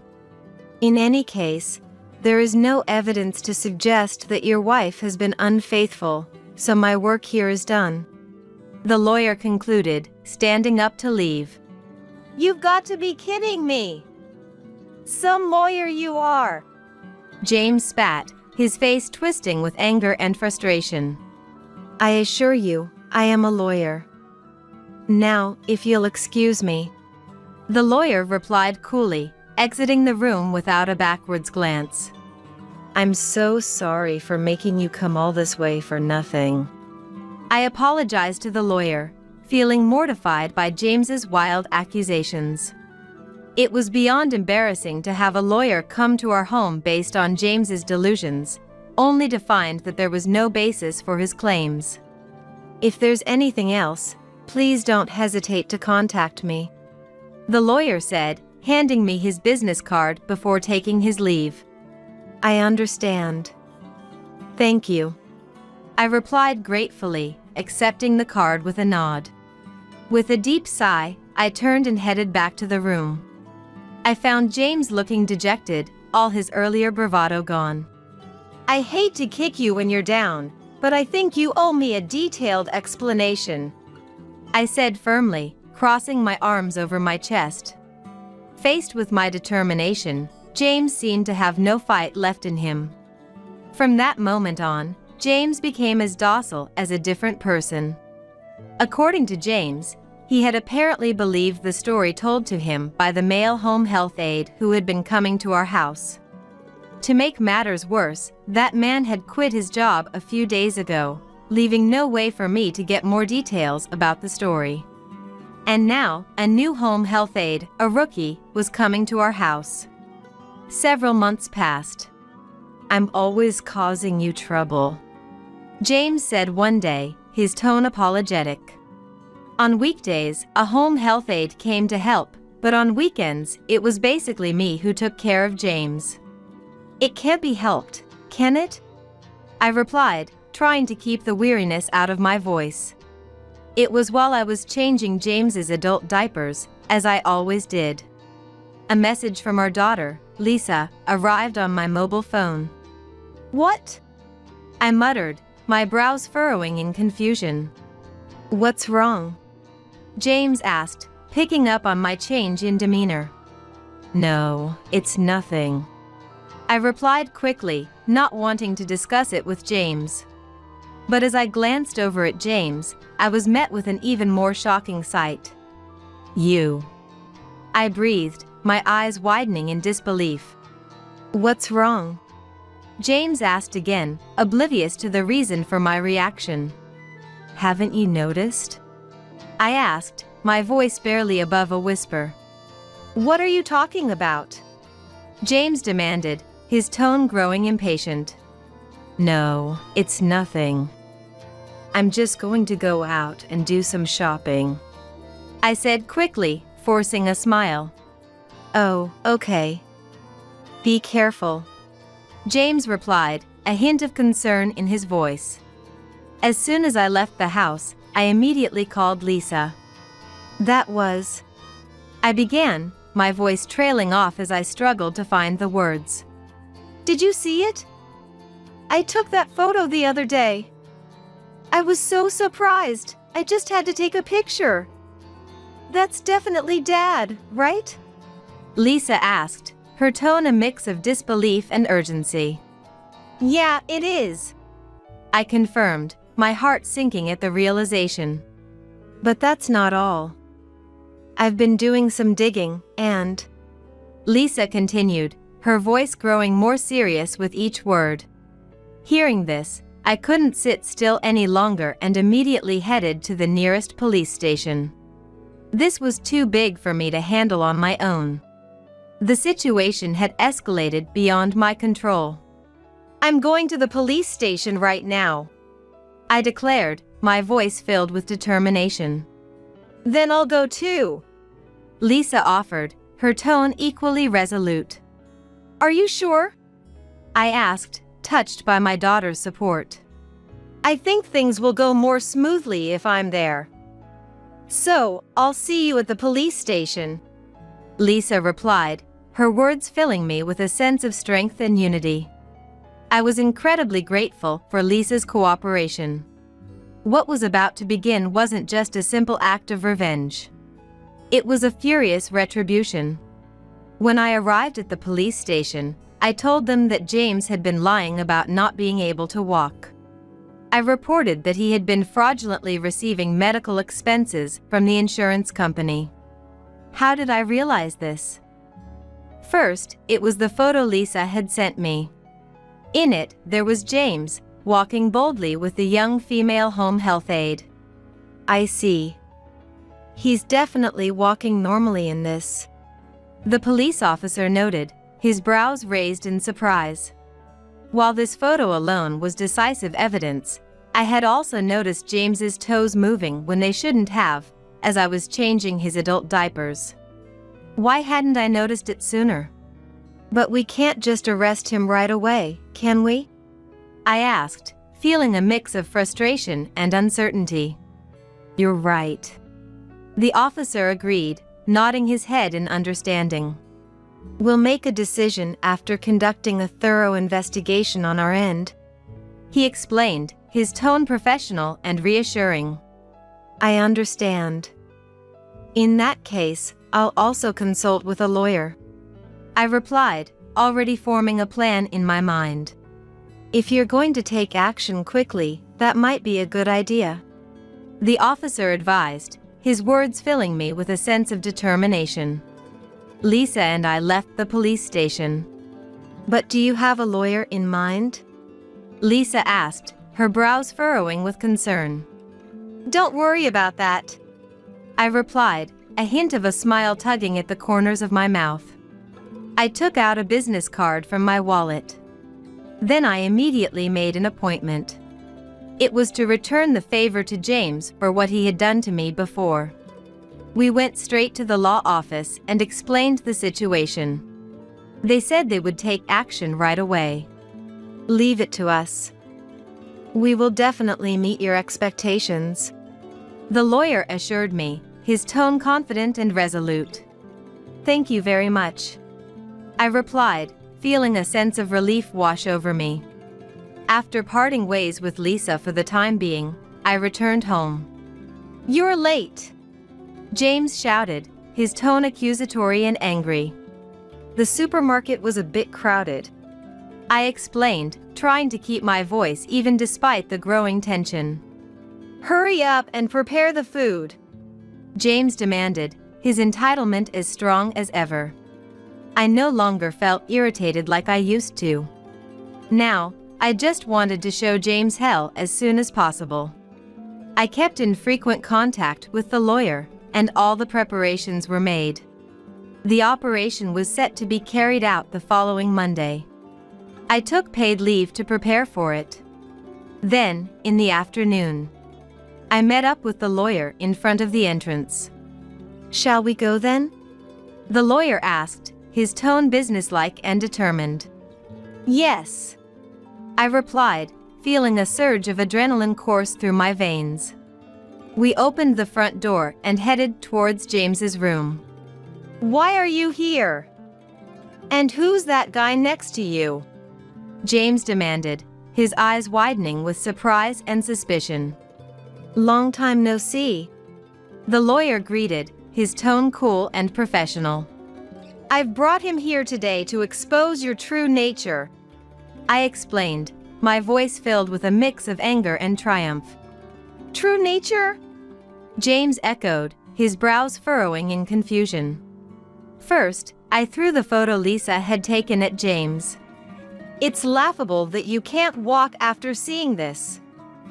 Everything has been exposed, I declared, my tone dripping with sarcasm. I'm sorry to say, but we've investigated everything, including that person over there. First, her name is Susan, and she's 24 years old, the lawyer revealed, his words hitting James like a punch to the gut. At this, Susan, James's mistress, tried to stop him. I'll tell you everything, she said, her voice trembling with fear. Good decision, I replied, feeling a sense of satisfaction wash over me. It seems that the two of them first got involved when James had the accident. It was supposed to be a traffic accident, but the other party was this Susan. At first, she apparently planned to threaten James and steal money from him, but somewhere along the way, she became attracted to him. That's when she introduced him to that hospital. Its true identity was a dangerous hospital that would write any diagnosis as long as you paid them money. I see. I didn't know that much, but this is quite substantial evidence, the lawyer noted, his expression serious and thoughtful. Later on, that hospital would develop into a case big enough to make the news, but that's another story. Furthermore, it was all under Susan's orders that James hired a lawyer to try to discredit me. You've done quite a lot for someone so young, I said, my tone a mix of sarcasm and disbelief. For now, what you two have done is a proper act of infidelity. That's why I'm divorcing James, and I'm going to make sure you two pay compensation in the divorce trial. After all, I have a skilled lawyer on my side, I declared, my voice filled with determination and righteous anger. Wait! Calm down! James stammered, his eyes wide with panic. It's impossible. And what you've done is also fraud, so you might get arrested. Well, I'll contact you again. Bye. I said, leaving those words behind as I left the house. After that, I successfully submitted the divorce application. And with that, this problem was settled for the time being. Well then, I'll return to the office for now and take care of the procedures for compensation in the divorce trial. The lawyer said, his tone businesslike and efficient. Please do. I replied, feeling a sense of relief wash over me. Leave it to me. The lawyer assured me, his words filling me with confidence. After parting ways with the lawyer, I sent a message to James. Then, immediately, a call from James. Of course, I didn't answer that call. There were a lot of voice messages left, so I tried listening to one of them, and it was all about things I didn't care about, like, I don't want to pay compensation in the divorce trial and I can't get in touch with Susan. About 6 months passed since then. Lisa successfully graduated from university and started a new life. But there was also something that surprised me. Actually, there's someone I want to marry. Lisa confided, her tone a mix of nervousness and excitement. Marriage! I exclaimed, my eyes widening in surprise. It's someone I've been dating since high school. Lisa explained, a smile spreading across her face. Since high school? I asked, feeling like one problem had been resolved only for another to take its place. It wasn't that I was against the marriage itself. It's just that, given what had just happened to me, I was worried about her partner. And when Lisa brought her fiancé to meet me, I was surprised again. Her partner was Daniel, Lisa's childhood friend who lived next door. I guess I have no choice but to allow this marriage, I said, feeling a mix of resignation and relief. Thank you, Mom, Lisa replied, her eyes shining with gratitude. I'm sorry for the timing. Daniel apologized, his tone sincere and contrite. You don't need to apologize. It's my problem, after all, I assured him, trying to ease his concerns. I will definitely make her happy, Daniel promised, his voice filled with determination. Please take care of her, I replied, entrusting my daughter's happiness to him. Then, I visited my parents' home to report the fact that I hadn't been in contact with them for a long time. It's been a while, I began, feeling a mix of nervousness and anticipation.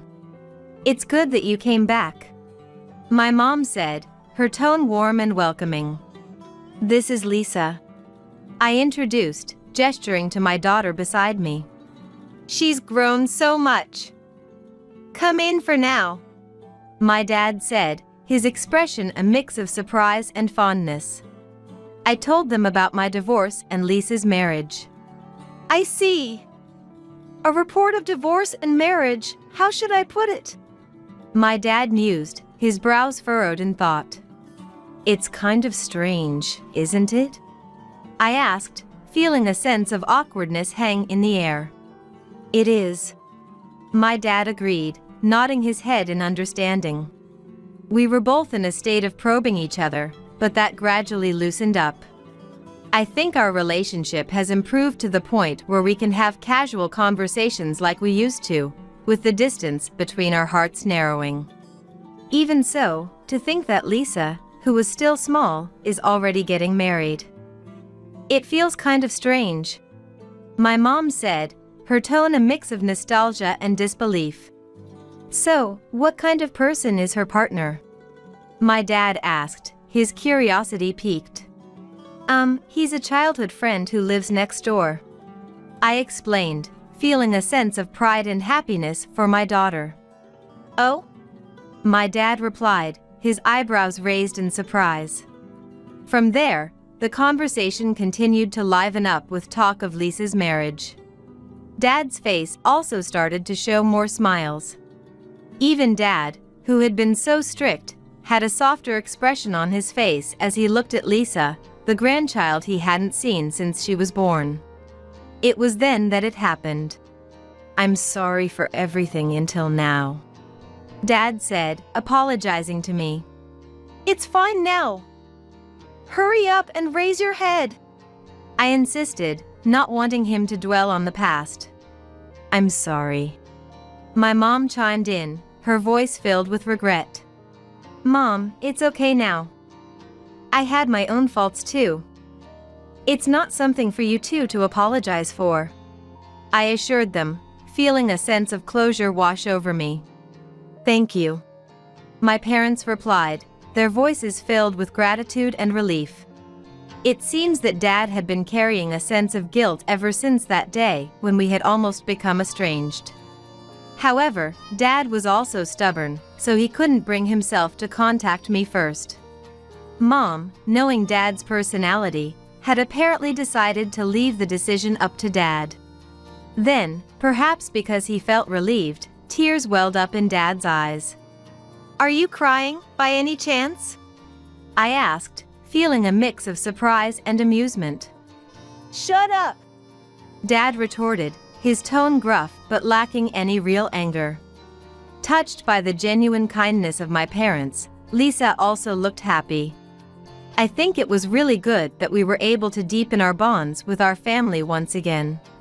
That night, "I thought you would contact me," I said, picking up the phone with a sense of resignation. "Then let's get straight to the point. Actually, I'm living in a hotel right now, and I'm running out of money," James began, his tone desperate and pleading. At this point, I could only sigh in exasperation at James, who could only say such things. "Oh, I see. That's rough," I replied, my tone dripping with sarcasm. "What's with that reaction?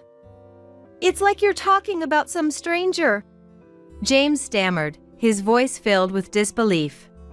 "Well, it's only natural. Because we are, in fact, strangers," I pointed out, feeling a sense of satisfaction at the truth of my words. "Don't you have any sympathy for your ex-husband?" James asked, his tone growing more desperate with each word. "None. And you have your beloved Susan, don't you?"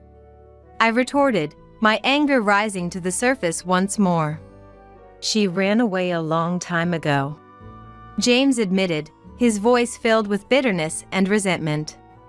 According to James, things had been tough after the compensation was demanded in the divorce trial. Moreover, he was currently in the middle of a trial for fraud. Since it was a considerable amount, Susan apparently had to borrow her parents' help to pay. As a result, she ended up having to return to her parents' home and was placed under their supervision. "So, you were abandoned by a woman, and with no one else to turn to, you contacted me," I summarized, feeling a mix of pity and disgust. "Even a little is fine. Even $500. No, $100 is enough," James pleaded, his tone growing more desperate with each word. "I guess divorcing this kind of man was the right decision after all," I said, feeling a sense of vindication wash over me. "Anyway, I have nothing to give you. No matter how much you struggle, it has nothing to do with me. Well, do your best to live your life," I said, my tone final and unyielding. If James had seriously considered us, maybe things wouldn't have turned out this way, but there's no point in thinking about that now. It might have been a blessing that I was able to start a new life together with Lisa and her husband. I had intended to live alone, but I was happy when Lisa suggested that we live together. I don't know where James is or what he's doing to make a living now. And that's fine. After all, I have nothing to do with him anymore. "Mom, what's wrong? You have a difficult expression on your face," Lisa asked, her brows furrowed with concern. Really? I was just thinking about that man. I replied, my thoughts still lingering on the past. Ah, that man. Don't tell me, do you still have feelings for him? Lisa asked, her tone cautious and hesitant. I turned to her with a smile. I don't have any lingering feelings. I'm feeling refreshed now, I assured her, feeling a sense of peace wash over me. From now on, I will live a life that I find enjoyable. I will definitely make up for the time I spent on James, no matter what. I'm going to marry your sister. ATM is no longer needed. I could hear the mocking laughter over the phone. But I didn't let out a surprised sound. I thought if I played into their hands, it would weaken my position. And by now, I had not an iota of love left for my husband, Zach. Okay, brace yourself, I replied calmly, but inside, anger was boiling over. Zach, who dumped all the childcare, elder care, and housework on me, was enjoying an affair with my sister, Nicole. And Nicole too, after borrowing all that money from me, she slept with my husband and even called me an ATM at the end. It was unforgivable. You're okay with us divorcing, right? When Zach pressed me, I simply nodded yes. On the other end of the phone, the two of them cheered. Enjoy it while you can. There's no way they won't get their comeuppance for belittling me like this. I bit my lip hard. My name is Maggie. I'm 60 years old, living with my husband Zach, who's 5 years my senior. Our son, Alan, is 30 this year, already independent and out of the house. I was working part-time at a grocery store until recently, but due to the recent surge in prices, I was forced into early retirement for cost-cutting. The manager, who was very kind since I worked there for many years, even gave me a severance package despite being part-time. It's a bit sad to retire before reaching the age of retirement, but working at the grocery store definitely helped me grow. So I'm very grateful to the manager who continued to employ me. One might think I'm set for a slow life in retirement, but actually, I'm having some domestic issues. Well, more with Zach than with the household.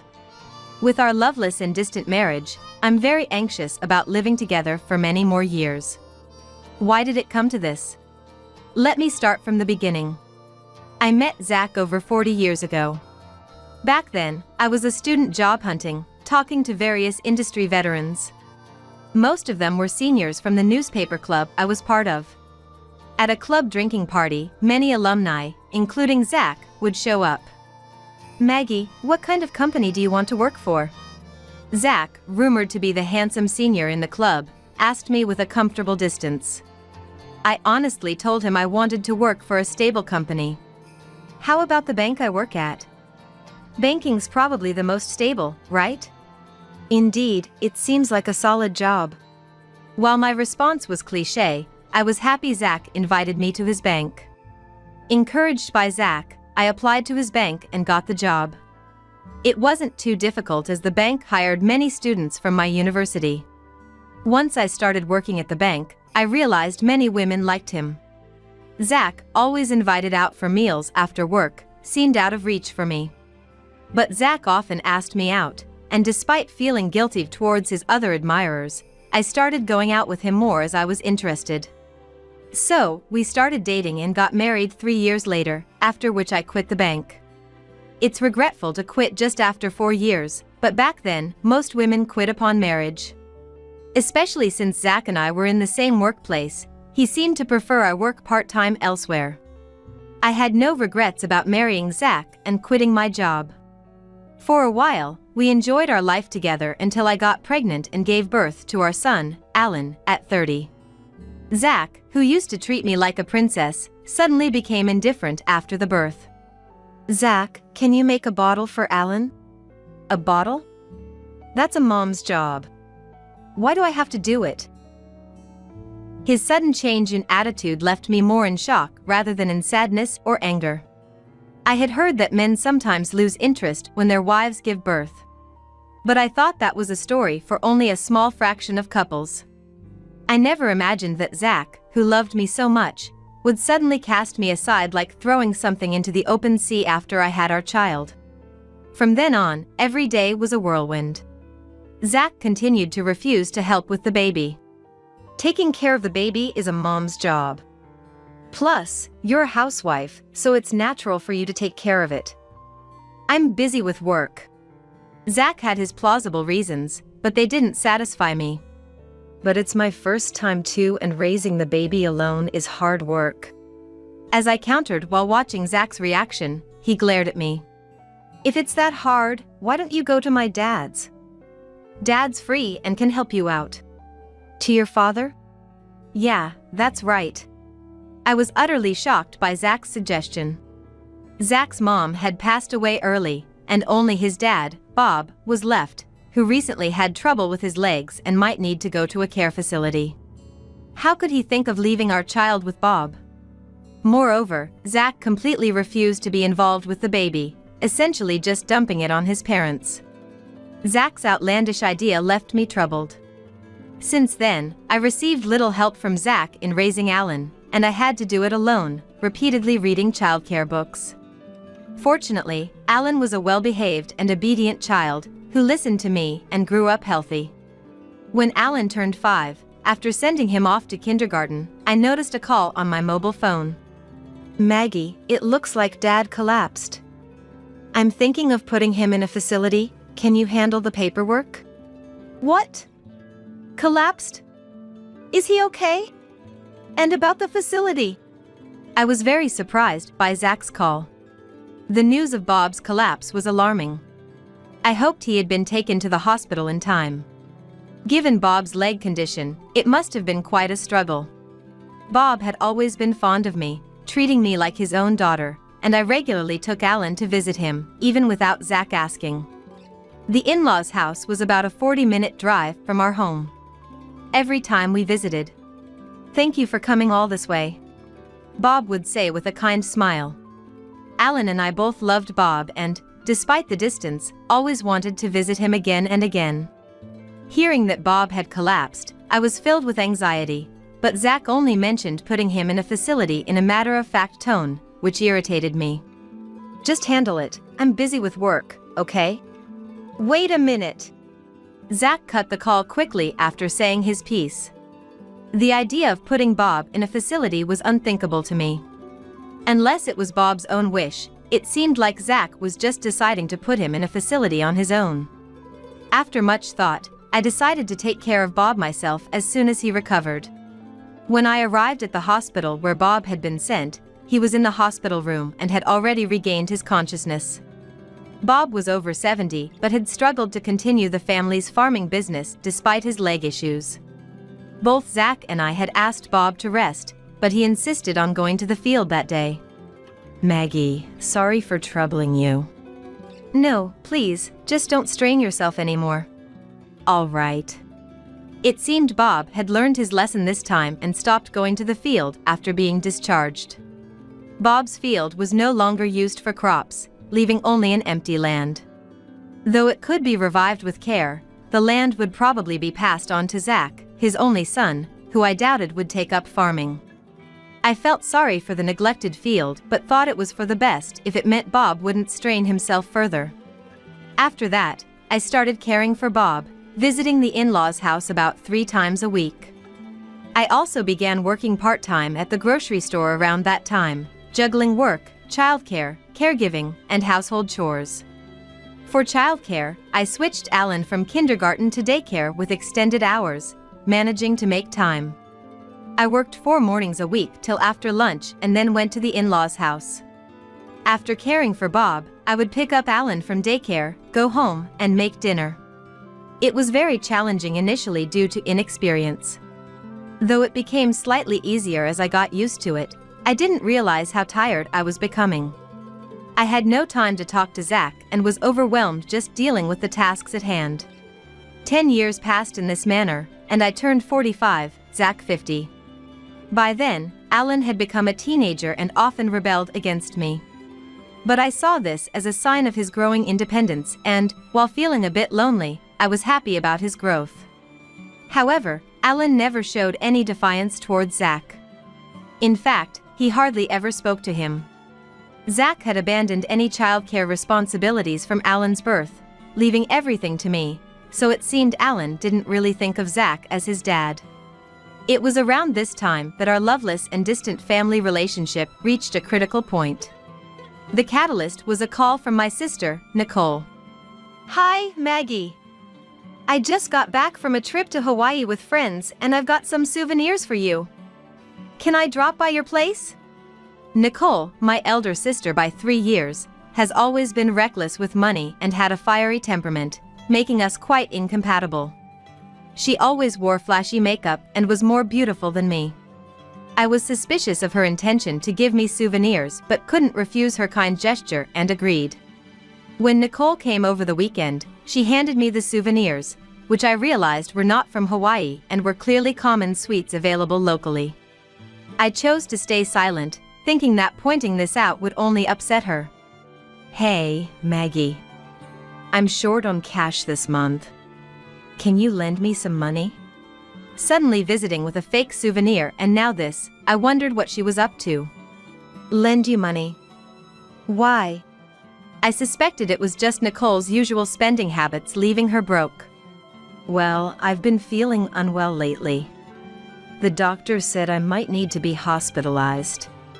But I don't have insurance and can't afford the hospital and treatment costs. Nicole, sounding feeble, left me speechless. What kind of illness required hospitalization? I silently stared at Nicole, who looked at me pleadingly. Okay. Just pay me back after your treatment. Thanks. Sisters are the best. Nicole's face lit up as she shook my hand. Despite our differences, she was my sister and I wanted her to get well soon if she was ill. By the way, when is Zach getting back? Once Nicole knew I'd lent her the money, she casually asked this. Zach just went to the grocery store. Oh, I see. I'll just say hi then and leave. Right then, the front door opened and Zach returned. Hey, Zach. Oh, Nicole. You're here. Yes, just had something to discuss with Maggie. But I'm done now and will be leaving. As Nicole stood up and passed by Zach, she seemed to whisper something in his ear. After Nicole left. What did Nicole say to you earlier? I asked, but nothing important. Zach evaded the question. I remained curious but soon forgot about it. The discovery of Zach and Nicole's affair happened a month later. I planned to visit Bob that day, but work got extended, so I postponed my visit to the in-laws' house to the next day and went home as usual. Alan was at the library, so only Zach should have been home. Why are there women's shoes here? As I took off my shoes at the entrance, I noticed a familiar pair of heels. They were the high heels Nicole wore over the weekend. Entering the house, the living room was empty, which relieved me momentarily. But then, from the bedroom, I heard faint, indiscreet voices of Zach and Nicole. What are they doing? I considered confronting them right then but hesitated at the last moment. What if Zach demands a divorce after being exposed? Alan wouldn't want to live with Zach. But I wasn't confident I could afford Alan's education fees alone. If we were to divorce, I wanted to wait until Alan had graduated from college. Frustrated, I decided to leave the house, pretending I saw nothing.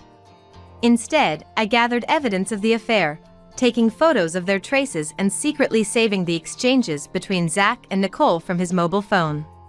It appeared they had been having an affair for about 6 months. Despite the anger boiling inside me, I reminded myself it was for Alan and endured, not exposing the affair. Another 15 years have passed since then, and Alan is now part of the working world. After graduating from college and leaving his first job early, Alan set up his own business and is now working hard as its president. And as the story goes, I had retired from the grocery store, but I was working a little at Alan's company. I had been giving Nicole money for her treatment bit by bit, but when her requests became too persistent, I grew reluctant to lend more and started ignoring her calls. In fact, the signs of Nicole and Zach's affair had disappeared about a year after it came to light. Zach probably got bored of Nicole. He changed his mind and chose to stay married to me. Knowing this, I couldn't bring myself to pursue the matter of the affair anymore and decided to pretend it never happened. But I realized my naivety when I heard about Bob's death. I got the news about Bob from Zach during the day. Bob had lived a long life until 95, but I was deeply shocked by the loss of Bob, who I had cared for so long. Bob, unlike Zach, was kind and considerate, so his passing felt like losing my own parent. Yet even then, Zach said, "Dad seems to have accumulated a lot of wealth, so that's exciting." Laughing. I was so angry that I thought of giving Zach a piece of my mind, but then I heard a woman's laughter from nearby. Oops, did she realize we're together? I was chilled to the bone at the sound of Nicole's voice. Had Nicole and Zach's relationship not ended after all? For 15 years, they had continued their affair without my knowledge. Realizing this, they seemed like an incomprehensible entity to me. "I'm going to marry your sister. ATM is no longer needed." I could hear the mocking laughter over the phone. But I didn't let out a sound of surprise. I thought if I played into their hands, it would weaken my position, and by now, I had not an iota of love left for Zach. "Okay, brace yourself," I replied calmly, but inside, anger was boiling over. Zach, who dumped all the childcare, elder care, and housework on me, was enjoying an affair with Nicole. And Nicole too, after borrowing all that money from me, she slept with my husband and even called me an ATM at the end. It was unforgivable. "You're okay with us divorcing, right?" When Zach pressed me, I simply nodded yes. On the other end of the phone, the two of them cheered. Enjoy it while you can. There's no way they won't get their comeuppance for belittling me like this. I bit my lip hard. After Bob's funeral, I filed for divorce as promised. When I informed Zach, he seemed so delighted that it felt like he was doing it on purpose. "Now that we're divorced, you should leave this house as soon as possible." Me leave? I asked, surprised, and Zach nodded as if it were obvious. "I'm going to live with Nicole, and you'll be living alone. This house is too big for one person." Anger turned to disbelief, and I said, "Okay." Too weary to argue, and agreed to Zach's demands. Though upset, I had already considered my living situation before the divorce. Leaving our home, I headed to Alan's, who was living independently. I had contacted Alan beforehand, and he welcomed his mom, who had just left Zach, with open arms. He's truly a kind son. I resolved to work even harder at Alan's company. A few days later, a man claiming to be a lawyer contacted me.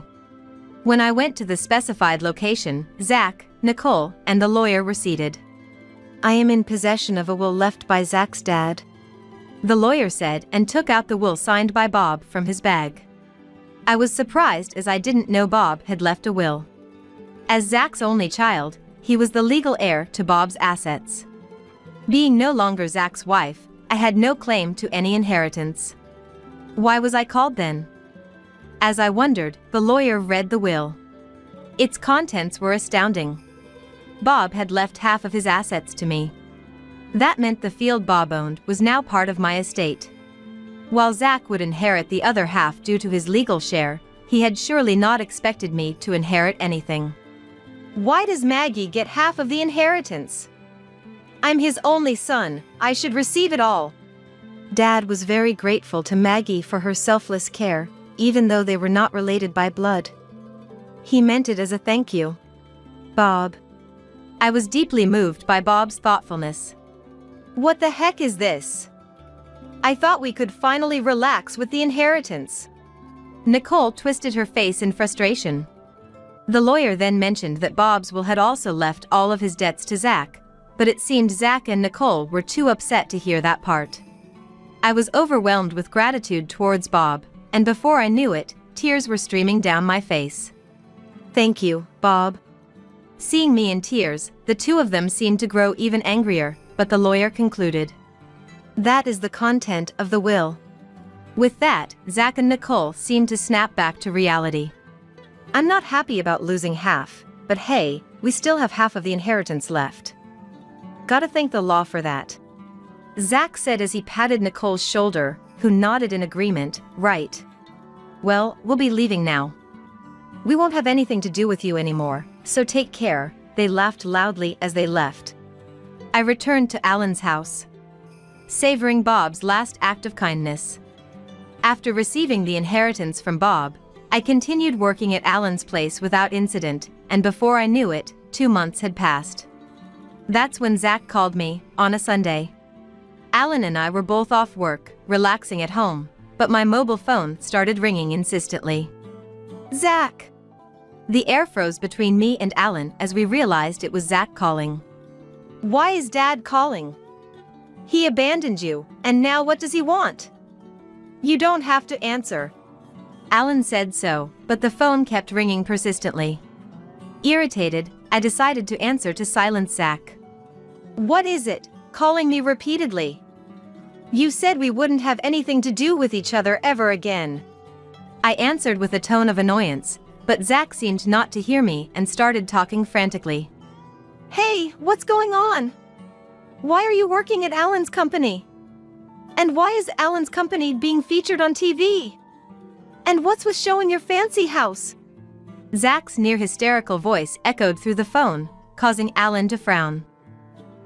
You saw the TV. I realized why Zach was calling all of a sudden. Recently, a TV station had interviewed Zach's gym, and it was broadcast yesterday. Alan's gym, which combines a gym and cafe, had caught the TV station's interest due to its novelty. Since opening, the gym had rapidly increased its membership, and Alan appeared on TV as a successful young entrepreneur, even showcasing our home as Zach mentioned. The house we live in now, Alan's home, is quite luxurious, far surpassing the neighboring houses in size. So Zach saw Alan's house and was shocked enough to call. What do you mean you guys are living in such a big house? Over here, Nicole used up all of Dad's inheritance, and I even got left with his debts. Damn it, I didn't hear about that from the lawyer back then. Zach yelled angrily over the phone. But back then, the lawyer did mention that Bob had left all his debts to Zach. It wasn't my fault that Zach had not listened, and it was none of my business. It's none of my business, Zach. The lawyer clearly mentioned it, and it's your responsibility for not paying attention. Besides, you knew about Nicole's spending habits even before marrying her, right? I gave her money for treatment and haven't been repaid yet. This just proves to me that you and Nicole are the worst kind of people, quick to betray someone you should trust. In response to my correct argument, Zach remained silent, unable to say anything. Besides, isn't it all your fault for cheating on me in the first place? I just don't understand why I have to be blamed. I let out my pent-up frustrations, feeling somewhat relieved. Realizing he couldn't blame me, Zach suddenly changed his tone to a pleading one. Please, Maggie. I'm begging you, lend me some money. I was supposed to get a retirement fund this year, but I got fired, and all I'm left with are Dad's debts. Nicole left after we argued about money. How am I supposed to live now? You're my only hope. I admit I was wrong about everything. I apologize. Just give me a little bit of Dad's inheritance. You're living a good life with Alan, right? Think of it as helping someone out, okay? His nerve to beg his ex-wife for money after cheating and leaving her was beyond comprehension. Alan, who had been listening to the conversation, looked at me, seemingly wanting to say something. I handed my mobile phone to Alan. Alan turned on the speaker and firmly said to Zach, Dad, you betrayed Mom and married Nicole, right? And I heard you never took care of me since I was born. I don't have any memories of playing with you after I became aware. It was always just Mom and me. On Parents' Day and Sports Day, it was always just Mom who came. That's why I'm helping Mom with my company and living with her. Why should I, who you never did anything for, lend you money? My only parent is Mom. I won't give you a single dollar. Alan's strong, businesslike tone choked me up. I could sense Zach gasping on the other end of the phone. Alan, how could you say that to your dad? Fine, I won't rely on you guys ever again. Don't insult me. With that, Zach hung up. We looked at the silent mobile phone and then burst out laughing together. Zach begged us for money, and now he says he won't have anything to do with us. What an idiot. Yeah. Dad has always been like that, getting angry without thinking ahead. As we discussed Zach's foolishness, the phone rang again. It was Zach.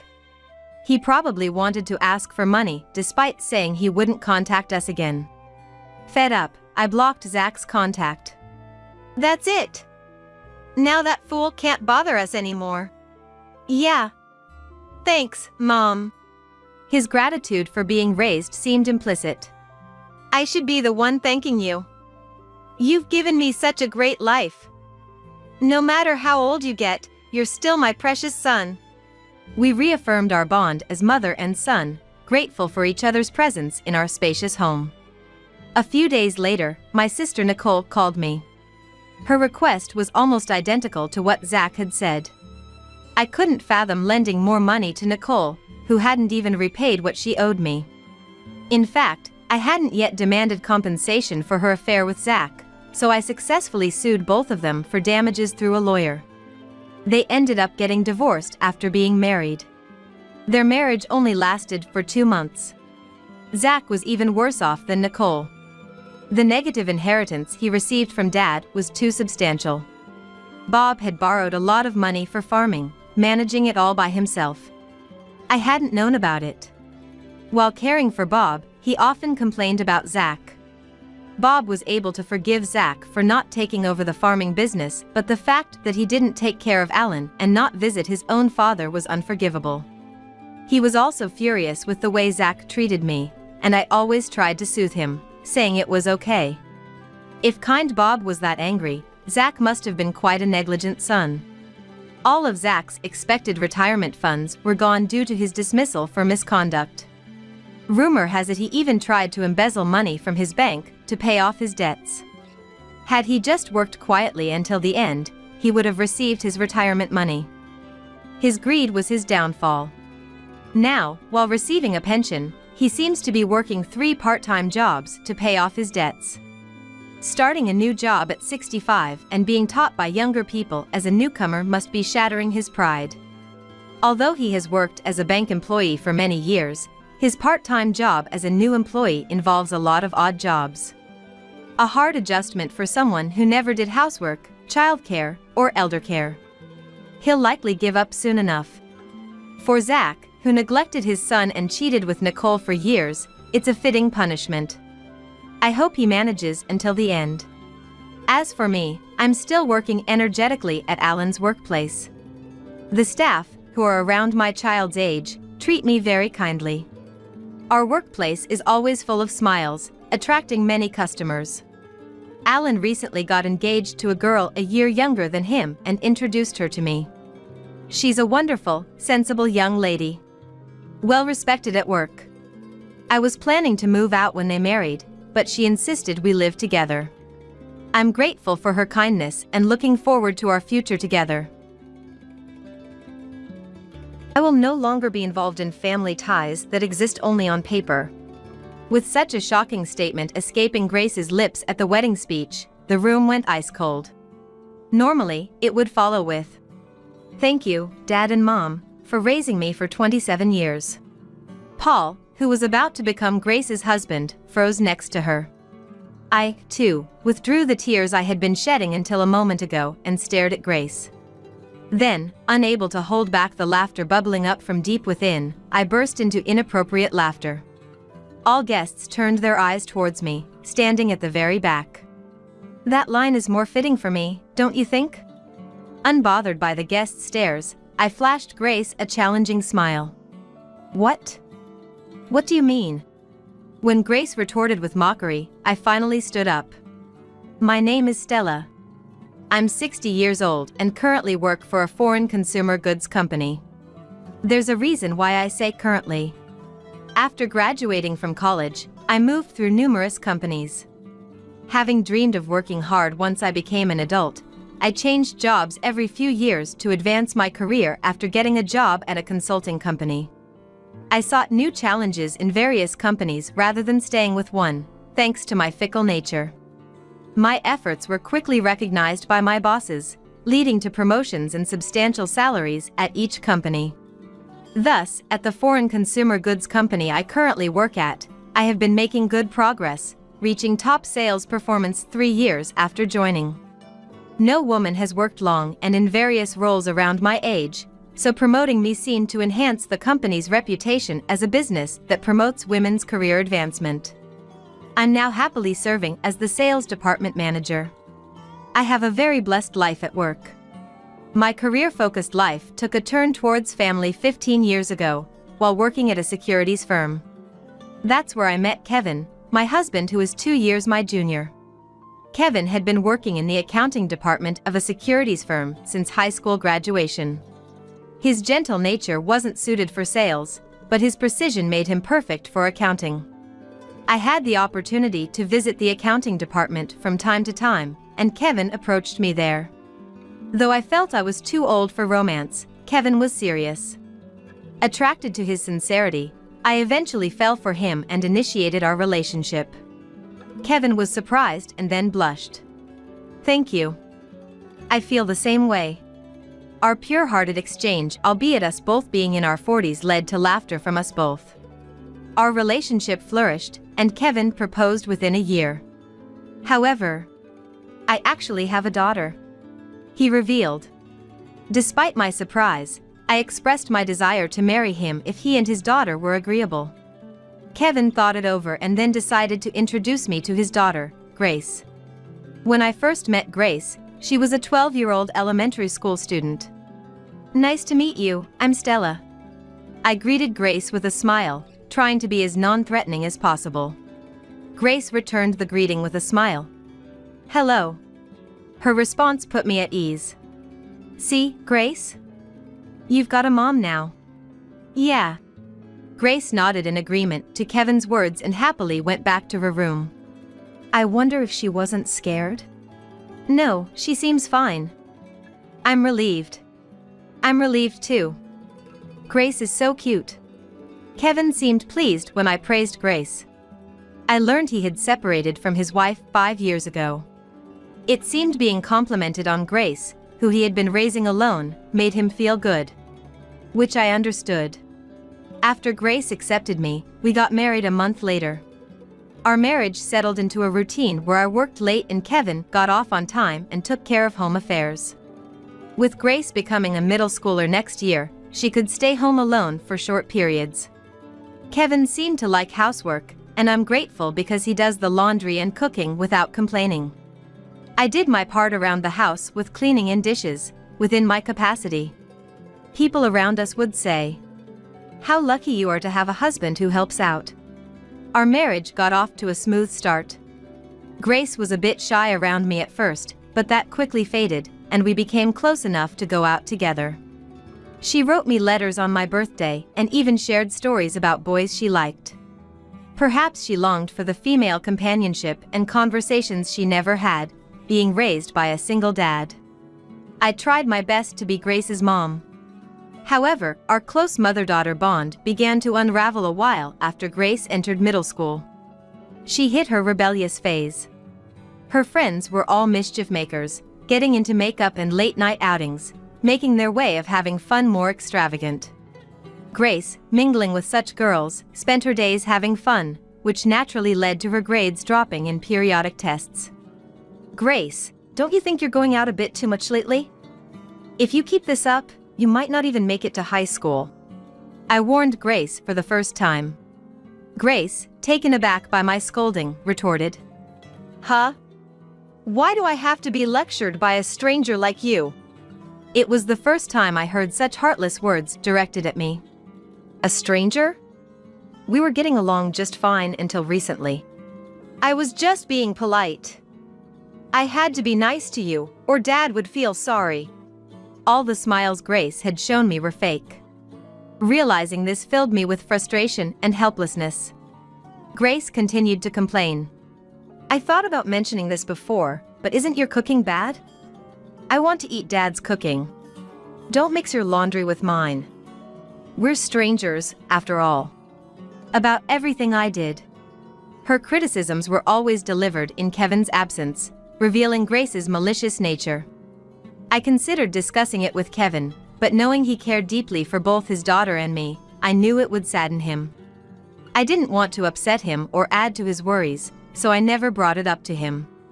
Grace's harassment escalated from verbal attacks to actions, like removing important documents from my bag before work or finishing off a cake Kevin had saved for me. Her ability to charm everyone meant Kevin never noticed her tormenting me, making me dread even seeing Grace. The attacks from Grace, which only worsened over the years, continued for 15 years. She still acted sweet in front of Dad. As she grew into adulthood, her antics became more troublesome, like withdrawing money from our joint account or stealing my precious jewelry. When I was about to reach my breaking point, I'm getting married. The wedding is next month, Grace announced. Really? So suddenly? At 27, Grace was at a reasonable age for marriage. But the abruptness of a wedding next month left me struggling to keep up.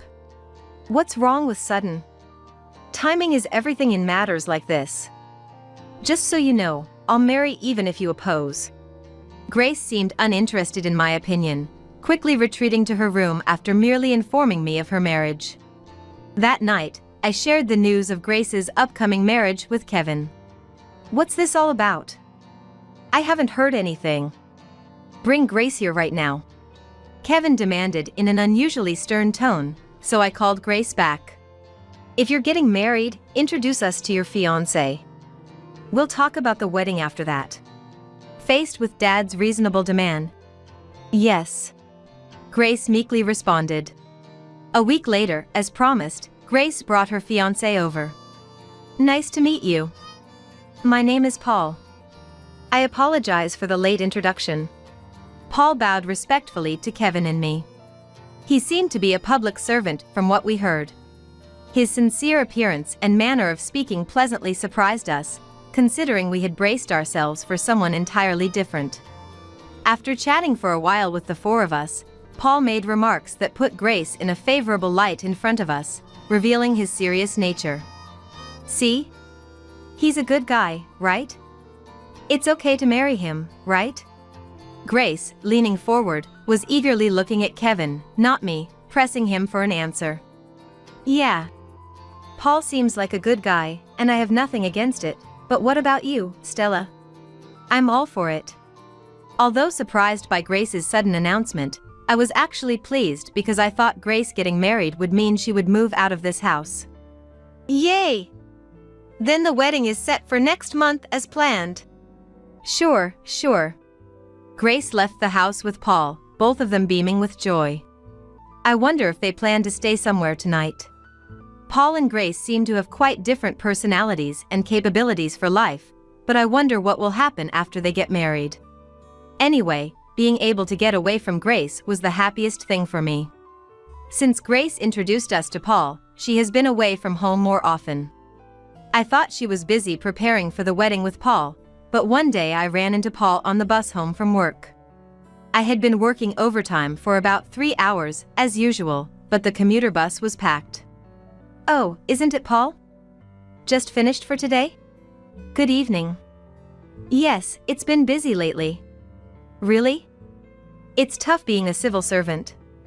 By the way, how long has lately been?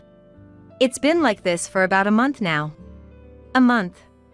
Hearing Paul's words, I suddenly became curious. It's been about a month since Grace started being away from home. But Paul has been having busy days every day. Then what exactly has Grace been doing, and where? I suppressed my desire to ask Paul and went home. Grace didn't come home this day, again. Something smelled fishy. It's been a month since I started suspecting something about Grace. Finally, the day of Grace and Paul's wedding arrived.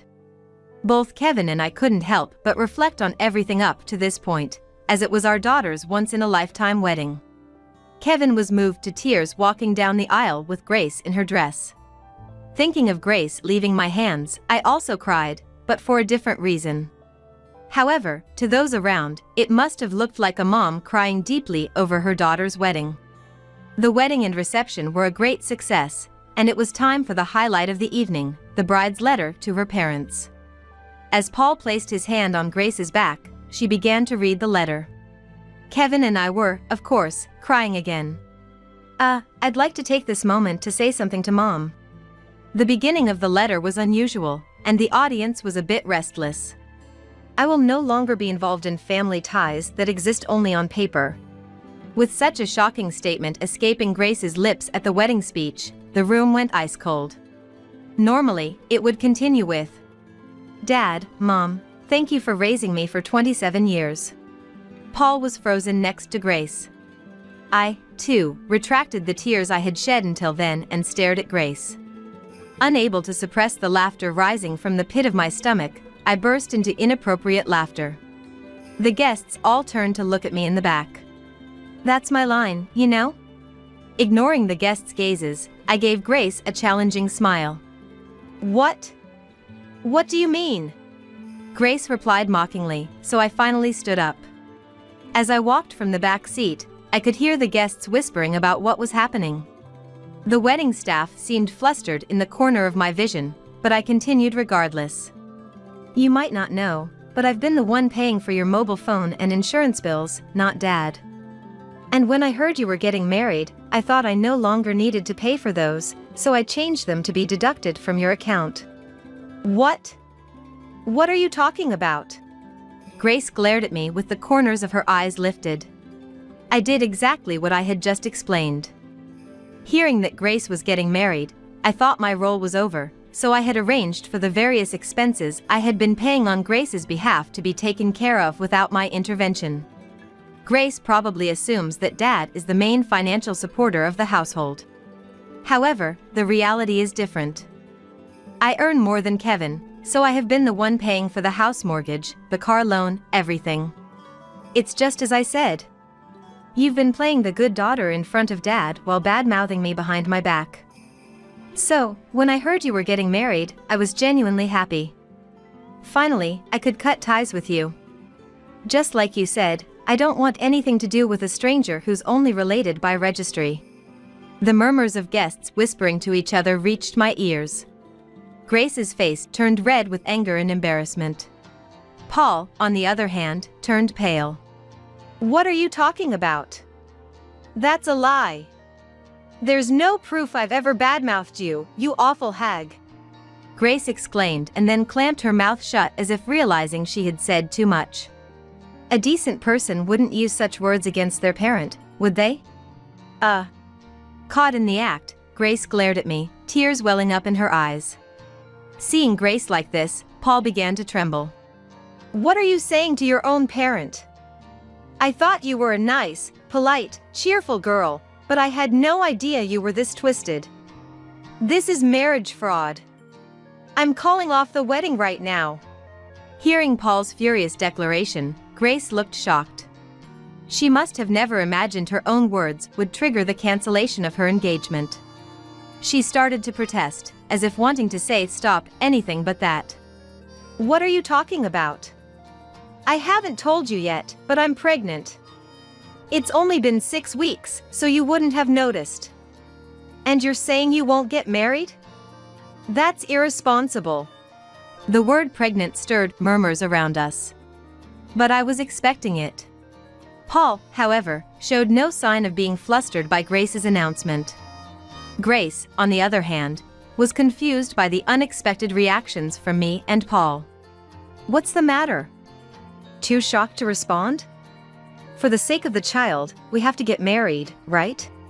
Grace wore a triumphant smile. It seemed she thought that bringing up the pregnancy would make Paul unable to refuse marriage. But Paul, with a somber face, said in a low voice, "Is that child mine?" "What?" Paul's expression darkened. I listened to Paul's words with bated breath. "I always took precautions when we were intimate. You know that, right? And yet you boldly claim to be pregnant. Is that child really mine?" "What are you?" Now it was Grace's turn to tremble. I seized the moment to speak up. No, it's not.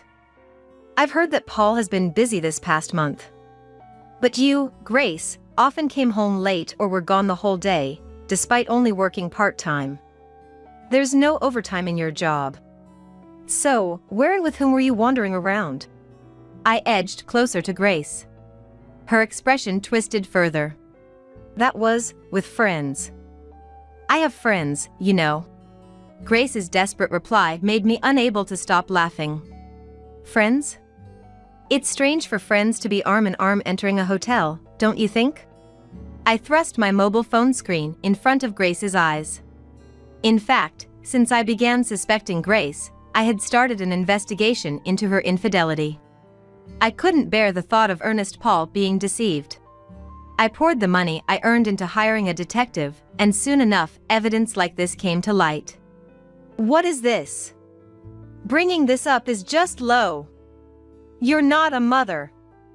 I've never heard of a mother slandering her own daughter. Grace screamed through the microphone, causing everyone to cover their ears. Despite there being no room for excuses, Grace still refused to admit her guilt, which made her seem even more pitiable. I was about to speak again when I heard footsteps approaching from behind. Stopping next to me was Kevin. I've been listening to the conversation, but what's going on here? Kevin's voice, low and seemingly coming from the depths of the earth, made Grace tremble. It was the first time I had seen the always gentle Kevin express anger like this. Dad, this is a misunderstanding. I haven't been unfaithful. How can you lie so calmly? You're about to get married, and you have a child with another man that's not Paul? Stop joking around. Grace shivered at Kevin's stern voice. It's not just that. How can you speak to Mom like that after she's taken care of you for 15 years? I see you've been using such foul language towards Mom behind my back all this time. Mom has loved you like her own daughter, even though you're not related by blood. She's more competent at work than I am and earns more money. She's been the one paying for your education mostly. And yet, you repay her kindness with ingratitude. I won't forgive that. It's not true. Dad, Mom is lying. Please believe me. I'm your daughter. Grace looked at Kevin with teary eyes, hoping for redemption, but Kevin quickly crushed that hope. Daughter? No. From today, you're not my daughter. My daughter wouldn't do such a cowardly thing. From today, we're cutting ties. Anyway, apologize to Mom, Paul, and everyone gathered here. I'm sorry. Grace apologized profusely and then left the venue in her wedding dress. I saw a man among the guests hastily leave the venue after Grace. Likely her affair partner. Inviting her affair partner to her own wedding was insanity. I was made painfully aware of how deranged Grace was. Paul, I'm truly sorry. Please allow me to apologize to the family members later. I should be the one apologizing for not noticing what Grace was really like. Even in what must have been the hardest moment for him, Paul's consideration for us showed he was truly a good and earnest person. Kevin and I went around apologizing to the guests, and the unprecedented wedding was thus brought to an abrupt end. After that, Grace left the house. Or rather, Kevin told Grace. Don't come back. Grace pleaded persistently. I'm sorry. I've reflected on my actions. Please let me stay here. But Kevin did not forgive Grace. Likely considering the 15 years of scorn she had directed at me. I thanked Kevin and vowed never to associate with Grace again.